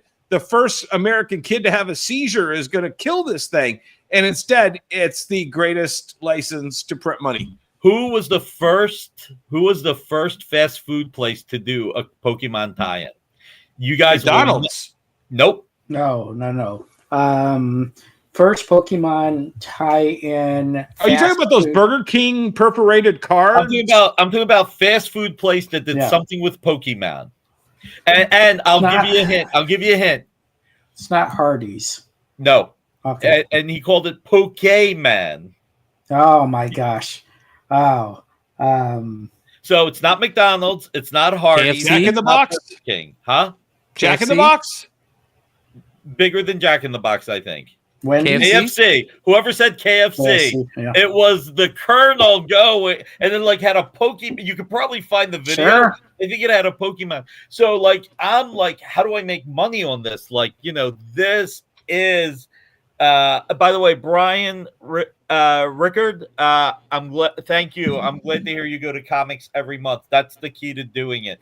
But retailers should diversify a little bit into the trading cards, the Pokemon cards. You can get them now. They just should. The audience is there. So I'm sitting there like, okay. I just did more at C2E2 last month in Pokemon cards than I've ever done at an equal show for comic books. All right, you guys ready? Blast from the past. Here we go. Hey there. Now I got something here that's downright fun. My new popcorn chicken. Crunchy morsels of tender white meat. Popcorn chicken's back for a limited time. Try it, just $1.99. At KFC, we do chicken right. These days, everyone's trying to catch Nintendo's Pokemon. So catch a Pokemon beanbag for only $4.99 with any KFC meal. Catch all four. Better hurry up. I'm starting my own collection. I've actually gotten those in recently, too, and they go for a lot of money. I think they're in the $20 to $25 range, but they don't have KFC tags on them. Unreal. Well, and actually, the popcorn chicken is about $1.99 each now with inflation. Yes, yes, amen. Or you go to Wendy's and get a ton of them. When Pokemon came out, I'm like, okay, I gotta. All the creators were in Japan, and good luck trying to get them in 2000. So I just went with voice actors. So I started buying the Viz comics, the black and white Viz comics.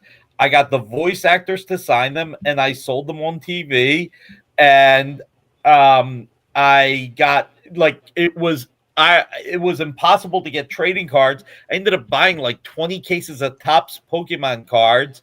Ira Friedman couldn't get approvals fast enough from the rights holder. He got on the flight to Japan with the proofs to get them approved in Japan in person so that they could go to press. And what I did was I just got all the voice actors, Audi Blaustein, everybody. They autographed cards, they autographed the comics, and they were selling like crazy. Then, Brian, you remember Hot Flips? Yes, I remember Hot Flips. Hell yeah. Hot Flips is still... No, not those. No, not the... Yeah. He's talking about something else. The lenticular trading cards. Oh, yeah. Sports Flicks. Sports Flicks. Was it Sports Flicks? Okay, I don't know why I thought it was Hot Sports Flicks. Yeah. Okay, so they had a Pokemon license for, 2x2 lenticular cards. And, this was like 2000, and to get their attention, you had to write a mega check. So look, from 1997 till 2000 and God, it's like everything that could go wrong. I was living the life of one good thing was carrying us, and then bad things happen. One good thing. So, to get the Pokemon cards from those guys was a big order. So I had to spend $200,000 just to get the cards, to break them down, to sell in complete sets, and to sell them outside the U.S. I wasn't even allowed to sell them in the U.S. So I took a big gamble, put a bunch of it on my credit cards. Pam just said, I hope you know what you're doing. I said, I hope I do too. I said, I think I do. And you know, she's like, most normal people wouldn't take this risk. I said, I know. I said, the reasonable man tries to fit into the world. The unreasonable man tries to get the world to fit around him. All progress is made by the unreasonable man. And she goes, that's a nice way of saying that you think you know what you're doing. And I said, yeah, it's a nice way of saying I'm unreasonable and I think I know what I'm doing. I tell the story about the first time I saw a Magic card in a comic book store, and the recollection of it was literally a Black Border Black Lotus for $50, and all I could think was, you're out of your mind. I'm going to go buy 5 copies of X-Men #1 off your shelf. That's an investment, right? Not this piece of cardboard for, all of the signs were there, and somehow I just kept not seeing cards. It happens. Look, it happens. I mean, we so we bought them, and I think we made like a 20% profit, and I sold them on QVC UK, and the big set sold in 10 minutes. Like, it was supposed to last 24 hours, sold out in 10 minutes. Let's just say I had a big sigh of relief at that point. And QVC UK was. Now, what do you do? Now, hold on. And this is a little behind the scenes question. Yeah. You're blocked for 30 minutes on QVC, and you sell out in 10 minutes, and they've got the big sold out. What the other 20 minutes? No, there was multiple items. This was the daily special that was supposed to last 24 hours. It was supposed to be the lead in every Pokemon show, and we sold out of that in 10 minutes. But what'll happen is, if you sell out, which we did eventually sell out, what happens, they just bring other we've had shows where we were done early, and they were like, okay, let's put those dresses on that didn't sell earlier. The dress show's getting a little bit more time. That jewelry show's getting a little bit. Hey, Joan Rivers, you got plenty. You're coming in for 20 minutes early for this show. I mean, the one cool thing, though, I will say this, because I was so friggin' nervous. It's like, it's one thing building up to this, but it's another thing then seeing that $200,000 plus all the expenses of the packaging, all the expenses of the labor, the shipping, everything else. It's one thing to build into it. It's another thing to be there 30 seconds before going on the air, knowing this is do or die. So I'm like all anxiety. And of course, you can't show this on the air. You cannot show that it's live, and you cannot show this on the air. So when it sold out in 10 minutes, I'm like smiling. And then when we did sell a ton of everything, I get the call like, we're not going to do your 7 a.m. show. Your next show will be at 1. We need to make sure because QVC was live until 1 in the morning, and then pick up again at 7 in the morning. They were only in the UK live 18 hours, and I was so relieved. I was like, oh, thank God I can sleep in. I mean, it was like, thank God I can sleep in for a good reason. We'll tell you that thank God I'm screwed. I'm sleeping in another day. You just explained, Nick, what in a much bigger way, what a lot of retailers are learning to go through nowadays, right? The live sales, the eBay lives, the whatnots, the YouTube sales. You do it. You go on the experience. You sell original art. Jesse, you eBay lives, Comic Book Shopping Network. Dennis, you've done the Facebook Live, whatnot sales. Like, that is the new norm, is to go on and sell these things. Everybody's like, you were. Well, Jesse talks about it. Here's the thing. You've got to have a personality, and Nikki always had that personality that was trustworthy in the comic book game to the normies. Yeah. And I would actually say Nikki's probably in that top 5 of what I would call mouthpieces for the industry. Yeah. Because of that. Yeah. When you would talk about this stuff, you're like, and this is the rebirth of Superman. This is so limited, but it's signed by this person and this person, and then you'd have the open copy, and look at the dynamic art on these pages, dude. You could sell ice cubes to Eskimos on certain shows. I'd like to think that the most important part is the passion for what you're selling. Yes, absolutely. The ability to sell is definitely important, but I think Jesse will agree, because that's what keeps Jesse going. That's what keeps Dennis going. It's the fact that we love this, which is why we do it.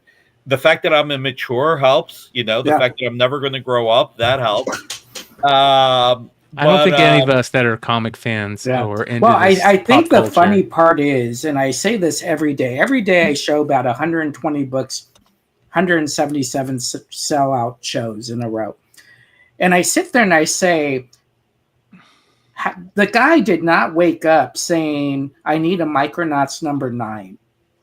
Yet I'm showing a Micronauts number 9. And I got about 7 people bidding on this Micronauts number 9. And I'm trying to figure out, how is this happening? Then I start to realize that really the product is almost secondary. It's a relationship to the fans. Do they trust you? Do they want to give you their money?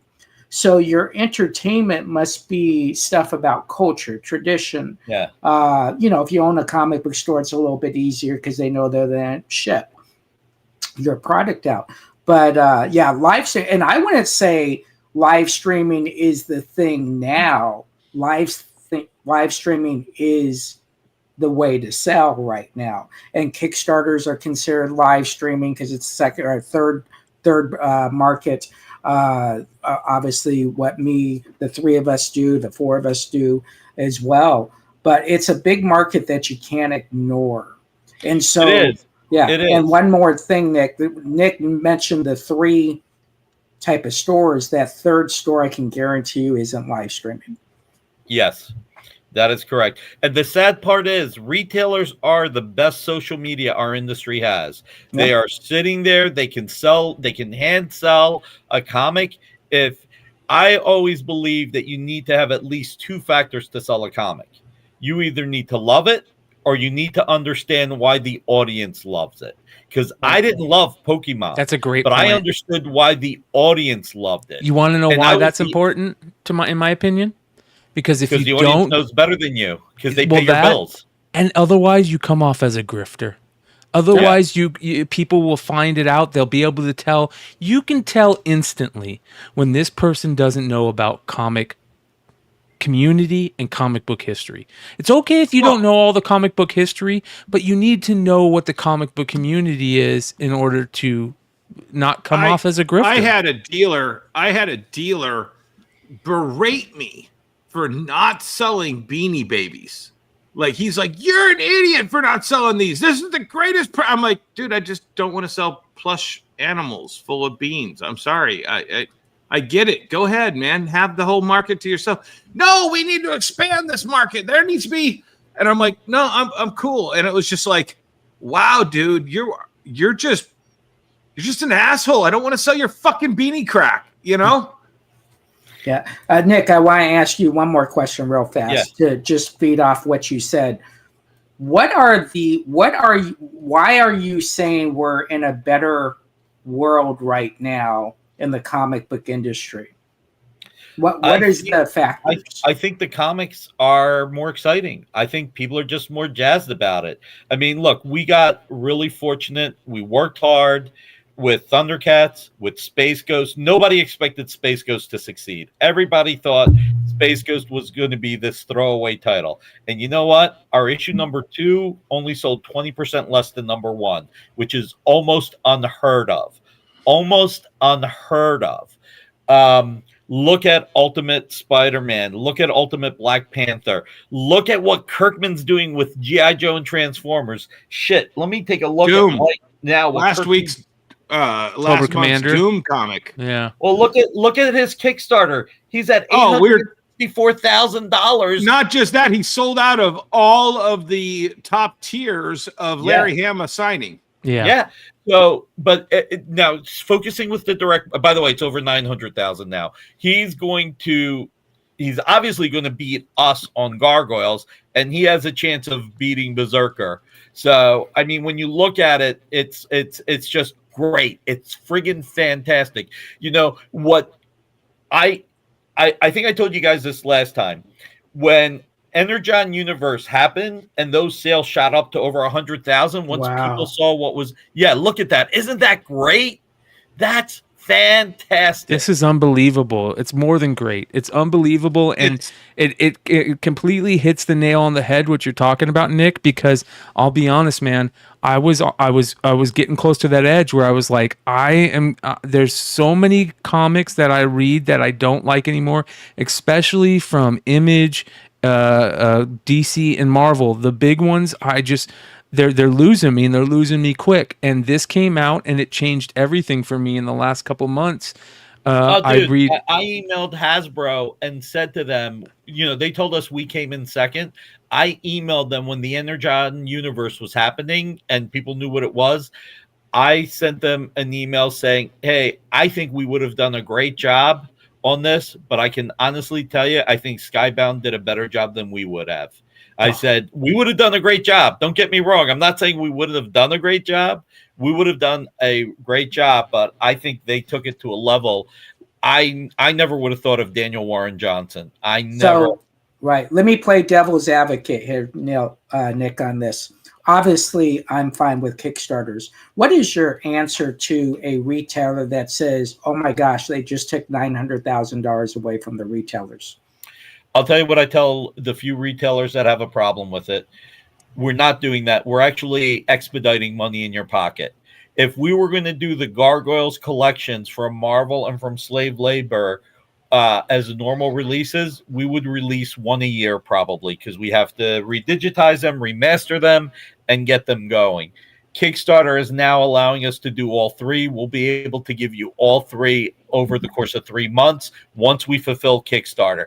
Plus, there are hundreds upon 600,000 people every day go to the Kickstarter discovery section to find something to back. These are people that want to spend money. They want to spend it. They just want something that will make them happy with the money. For them, it's what piece of happiness can I buy? Who can I support? And there are consumers that do not want to pay in advance. And then when this is offered through the local retailer, they will have an awareness for this that they didn't have. And it's up to the retailer to make the sale. Look, after Kickstarter, Amazon has the greatest reach. The retailers, my job is to help retailers sell. Their job is to actually sell it. My job is to make the best comics I can, and then to do my best to help them sell it. But at the end of the day, they have to have it on their shelf, or they have to have it in their pre-order slip. I can't be there giving the consumer a pre-order slip. I can't be there putting a copy on their shelf. They have to say, I want this, I want to back this, and I'm happy with this. I was talking to a retailer today who was complaining about Marvel and DC. They're doing the reprint book, but they announced there's only going to be one printing. They're never going back to press. And I said to the guy, respectfully, I understand why you're disappointed in that, but I have to tell you, if you have the cash flow, buy extra copies, because nothing like listen, omnibuses that go out of print shoot up in price, and Marvel and DC just told you that the aftermarket's going to be there for this, because none of the distributors are going to sit on copies. I said, are you going to be unhappy that this will never go back to press, or are you going to be happy that you can order it right now and make your customers happy and make money?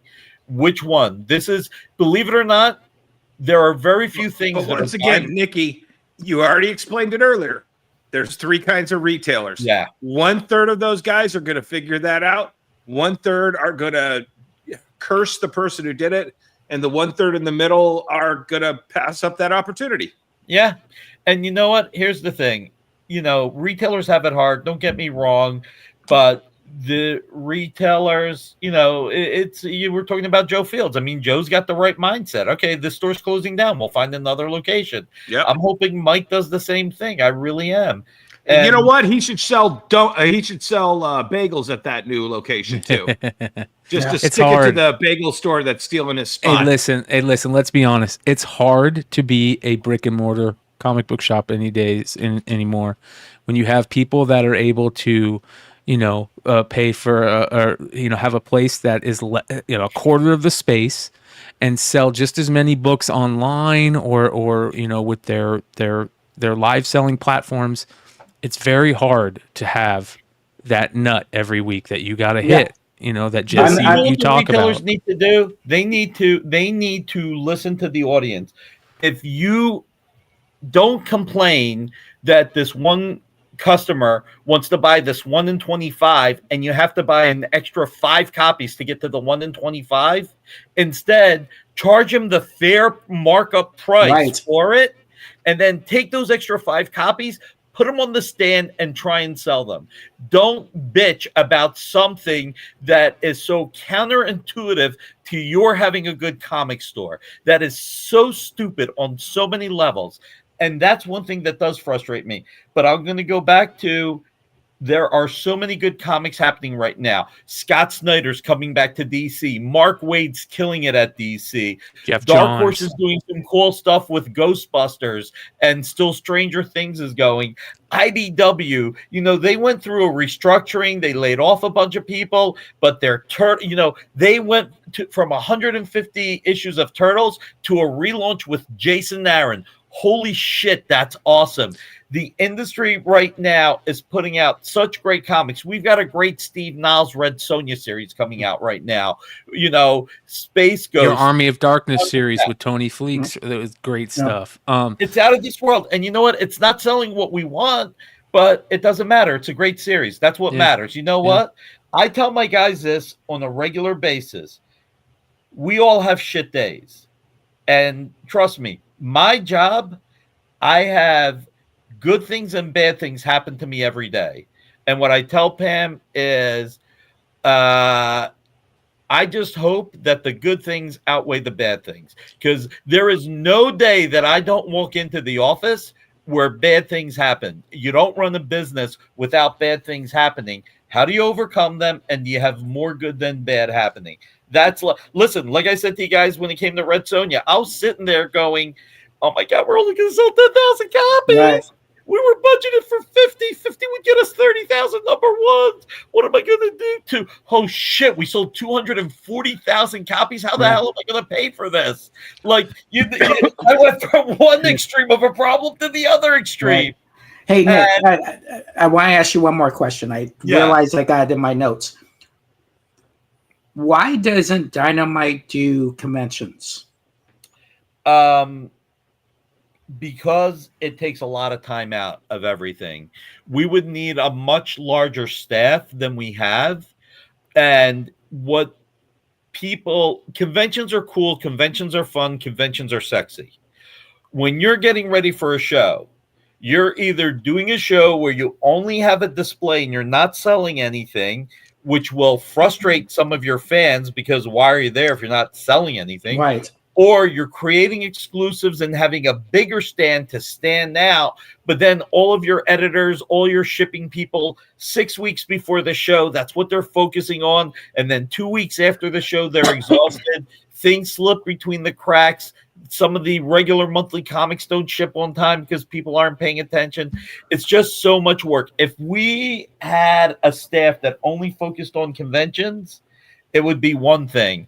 But right now, we do so many different things that we're just really careful.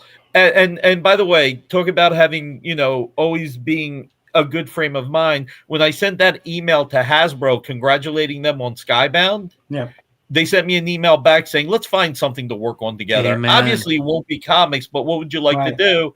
And we said, well, how about trading cards for Transformers and G.I. Joe? And they said, look, we don't have a program for G.I. Joe this year that's mass market, but we do have Transformers 40th anniversary.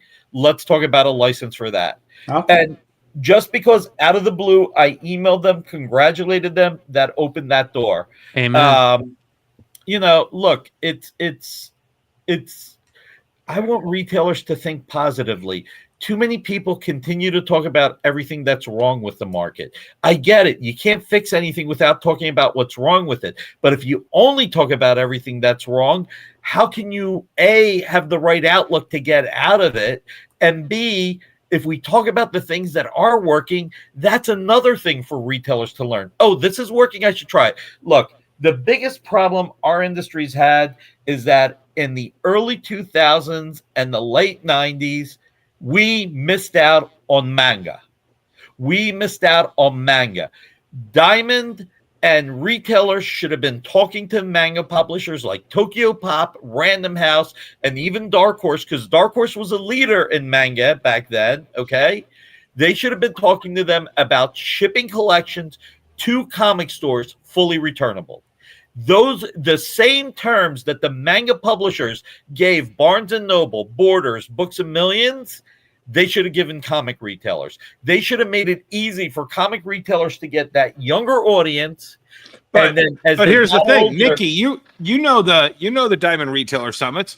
The manga people got 1:30 p.m. while we were eating food. They put food in front of us and let Tokyo Pop talk while we're eating. Nobody paid attention to them.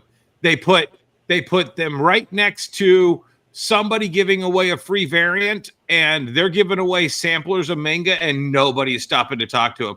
The retailers, when you talk about the three different camps of retailers, there's one little camp and 90% of the others, and they skipped out on manga. No, but also those publishers never thought of and never gave the retailers the tools or the information to grow. But, I mean, we do have too many. We do have too many. It's not a lot, but if it's 1%, it's too many. We have too many retailers that sit there and go, I can only make money if the right books come out. That's a factor, not the only Brian, factor. pull up that list again. We're gonna get double use out of it. So the top 20 trade paperbacks. Right. You got all the Something Is Killing the Children's, but you got Viz Media Chainsaw Man. You got scroll down. Graphics. That's Dog Man. Yeah, but Dogman's why is not Abrams Graphics Publishing saying to comic retailers, we will ship you 5 copies of every issue once a year or whenever it comes out, and the backlist, you can have a program and then return what you don't sell. Because we're too busy bitching about having to order 5 more copies to get a 1 in 25 than taking our eyes onto the real prize, which is manga. And creating those better terms. You're talking about Joe Field. You talk about Phil Boyle. You can talk about Midtown Comics. Those guys, they sit there and say, what will sell? That's what I'm going to order. What will sell? I'm going to ask a stupid question here. Can an American publisher not do a manga? Dark Horse has proven that an American publisher can do manga. Okay. The question is, Marvel. Can you get the right manga license? Okay. Marvel has figured out that they have one of the hottest American artists that could do it, and they're not doing it. Yeah. Well, they're trying. They're very close with the X-Men, Ultimate X-Men. So before we call it a night, you guys, I want to remind everybody that the Humble Bundle with Dynamite's 20th anniversary is available. You guys can find the link in the description. Just check it out. Click it. It's ready for you. For $20, you guys, you can get over 20,000 pages of great content throughout Dynamite's history. Right. And it's amazing. It's absolutely unreal. This is the type of stuff that a good comic book publisher will give you for a cheap price, because he knows that the content is good and it's going to bring you back to get back into more comic book stores to buy more comics. And that's what Nick and Dynamite's doing. And we've raised $5,500 for the Hero Initiative so far. Oh, because wow. a percentage of all the sales, and it says it somewhere there. That's why I put the glasses on to look. Yeah, right here. We'll scroll up. It'll tell you how much is raised so far. Let's get up all the way up here. No, it should be somewhere here. It should. Yeah, it says it. Refresh it, Brian. Go back up. Oh, right it's here. Right up there. Refresh it. This one right here? Where? Yeah, right up there. It's in where the heart is. Look where the heart is. See that heart? 264. This one right here. Oh, right here. No, down there in that box. This bundle has raised $5,537 for charity. Wow. Awesome. Already. Fantastic. This is amazing. So I want to say this before we close it off, because we've held everybody a little too late. We were hoping to have Nick on a little earlier. Nick, this is the type of stuff that we love you for doing this type of thing, but we really love you for your passion for comics, man. And you do it in the right way, the way that you help foster shows and content creators in the YouTube sphere, the way that you come on the show on a regular basis. We can't thank you enough. And we get comments like this from JT Keel. He says, you guys, this has literally been the best show I've watched since getting back into the hobby. Thank you guys for this awesome night of knowledge and greatness. It was amazing. So listen, man, we can't thank you enough, and we want to have you just keep coming on. So be ready to keep getting bothered to come on here, man. No worries, man. It's my pleasure. Look, this is fun. And listen, you guys make it easy to be blunt. I mean, look, I've always said this. I like to support anybody who's a good ambassador for the industry. I'm not the person that sits there and says this person does just spec videos. You can't watch this. It's like, no, nothing is perfect in life. No. This person who does just spec videos still has a passion and still talks about stuff that is interesting, and you can discern what you like or don't like. But just saying don't watch this or don't watch that is a mistake. It's like it's the same thing over and over. It's like I said, there are very few things in life that are binary. That's not a binary one. It's not you like it or you don't like it. It's you find things to enjoy. Look, when I sold Pokemon, I bluntly said to parents, I said, look, this is the voice actor. This is really, really great. The funny thing is the voice actor for one of the voice actors actually worked at DC Comics in production, which was an interesting thing. Audi Blaustein, he was a voice actor. He did a lot of stuff. I said, look, this is Pokemon is to me, Pokemon to your kids is what Stan Lee or Jack Kirby or John Byrne is to me. You know, these voice actors to your kids, I can't relate to them. These are cool comics. These are cool trading cards. If you want guaranteed a signed trading card, I got it right here. You know, you're not going to get the voice actors. This was before voice actors started doing all the shows and everything. But I was telling the parents, if basically I was saying, if your kids want this. If your kids want this, you know it already. Because I couldn't sit there and say I'm collecting them all, because that would have been complete and utter bullshit. You know? People will sniff that out. I could say I gave my nephew a few of these cards signed, and his friends at school want to know how they can get some, because that was the truth. You know? Amen. Authenticity is the greatest currency right now. Yes. Passion, authenticity, and just, that's why, listen, one of the worst things that has happened in our industry, I will tell you something that I absolutely hate. I despise this. You know what I hate in life? When people blame the audience for something.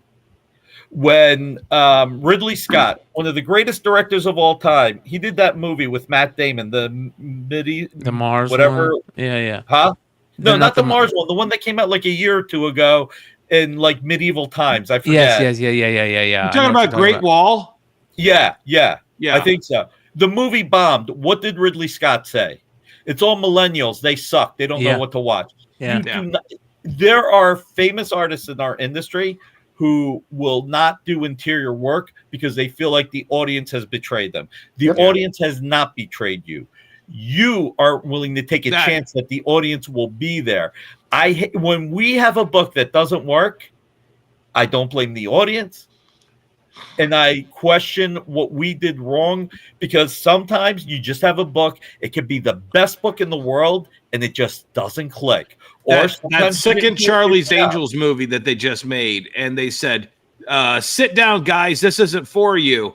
And then literally a week after it had the worst box office opening, I was like, guys didn't show up to see this movie. Well, you told us it wasn't for us. Yeah, and you blame Spider-Man for it. They blamed Spider-Man. You're too busy watching Spider-Man. Yeah. Listen, and like I said, that's one thing, and I'm sorry I'm hitting you guys with this pet peeve, is the last thing that I'm saying, but that's the one thing people need to realize. Just do your best, and pivot if it's not working out. Just pivot. Yeah. If everybody is seeing Spider-Man, then you need to come out with a reason why your movie is as good as Spider-Man and tell us why you deserve to be viewed the next week. Yeah. You know, it's like, Yep. Amen. Amen. Like I said, to me, and this came up just because of something I was thinking from talking about the Pokemon thing, you know, not something I feel comfortable talking about, but it just made me think of this because what happened was when the Pokemon stuff was coming out, a creator was complaining that Pokemon was getting the Viz Comics monthly comics were getting too much attention and taken away from them. There's a reason why. Kidding? Yeah. Are you kidding me? Are you kidding me? Those Viz comics should make you so happy. You know, it's like, look, Eclipse Comics did Area 88, My the Psychic Girl, all those manga comics. They did them weekly or bi-weekly, whatever it was. They made them affordable. That won't fly in this market. What will fly is getting the books and making them returnable. You know, one of the conversations I had with Fat Jackson talking to one of the younger guys is if they do reopen, which I hope they do, I hope they make it to the 50th. I told him, I was like, you know, you can buy all the manga from Random House returnable. He's like, we can? I was like, yeah, you can. He's like, I didn't know that.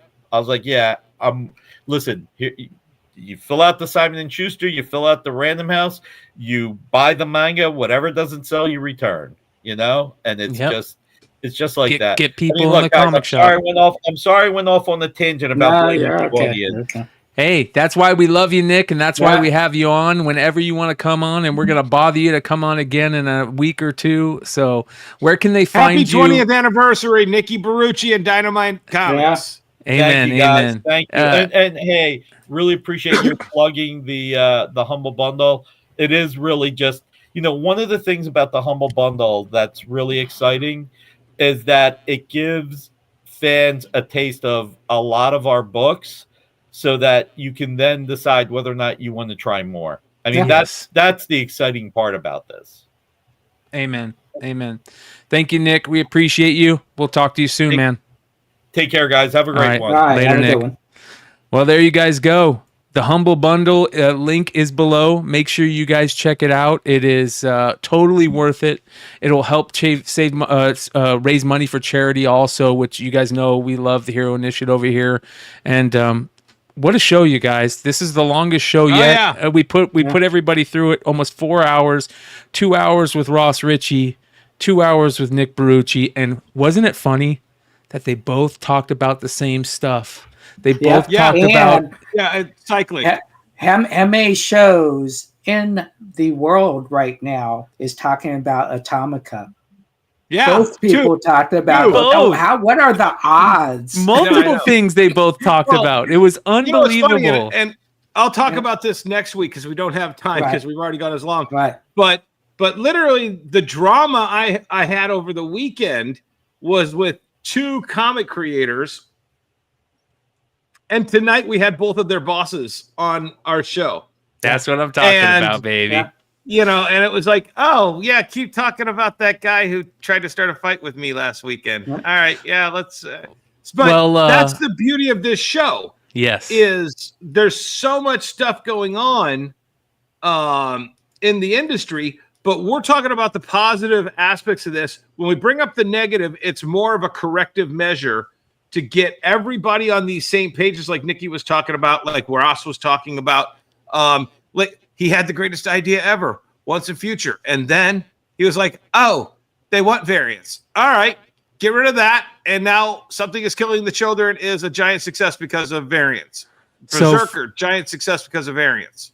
For those of you that are asking where the link is for the Humble Bundle, if you go to the video, you go into the description. It says right here, Humble Bundle link. You click it, and it'll take you right there. So very easy.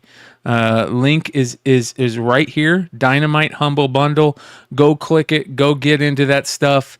Make sure you guys check out Something is Killing the Children number 37 coming out. Also Uncanny Valley number 3. Check out the new Power Rangers stuff. They got some great stuff going on in Power Rangers right now. Both Boom Studios and Dynamite Studios. We support them. They are the lifeblood of independent comics right now, and they're doing things that we love, and we'll always support those guys over here. So we also want you guys to support these two guys right here. Jesse, eBay Live, when's the next eBay Live sale? eBay Live sale, our last sale was 54 minutes ago. so I have missed that sale tonight. So we'll be back tomorrow. We got 3 shows. We are rock and rolling, selling about 3,000. Now, see, you put together tonight's show. You should have known Ross would go 2 hours and Nikki would go 2 hours. Sure. So it's a great thing that we're doing, folks. We're selling over 3,000 books a week. I spent 7 hours shipping today. So it's a fun thing to sell to people around the world that you might never meet, but you become great friends with. So yeah, you can check me out at eBay Live, hashtag or eBay Live / Just James Comics, or Just James Comics in Glendale, Arizona. There you go. And for me, wonderworldcomics.com/Amazon will take you to my Amazon store. I have over 50,000 items there. People hit us for rare comic books that kind of explode overnight. We have tons of trade paperbacks, tons of publishers that I've bought out over the last 20 years. Lots of stock in there. And just come and see me at the Mall of Monroe in Monroe, Michigan, like Vintage Comics is going to do tomorrow morning. There we go. We'll have breakfast. So, yeah. Shout out to Phil, Vintage Comics, one of the good guys. Appreciate him. Also appreciate all you guys. I will have breakfast with him. All you guys in the chat tonight that hung out with us live, appreciate all you guys. Iman Tony, Igor, JT, Northwest. There's a lot of you guys I'm missing. Shout out to Emmett Haven for Heroes. You guys are great, and we really appreciate you. You guys really support us on these live shows. All you guys that are checking this out on the Rewind, leave a comment. Let us know what you think of the show. If there's somebody you guys want to see on the show, tell us who you want to see on this show so we can go and get them and why you want to see them on this show. That being said, tomorrow night, Wednesday night review right here on Beyond Wednesdays. Make sure you sub up. Hit that like button, you guys. It really helps us out. We appreciate you. We're out of here. We'll see you next time. Peace.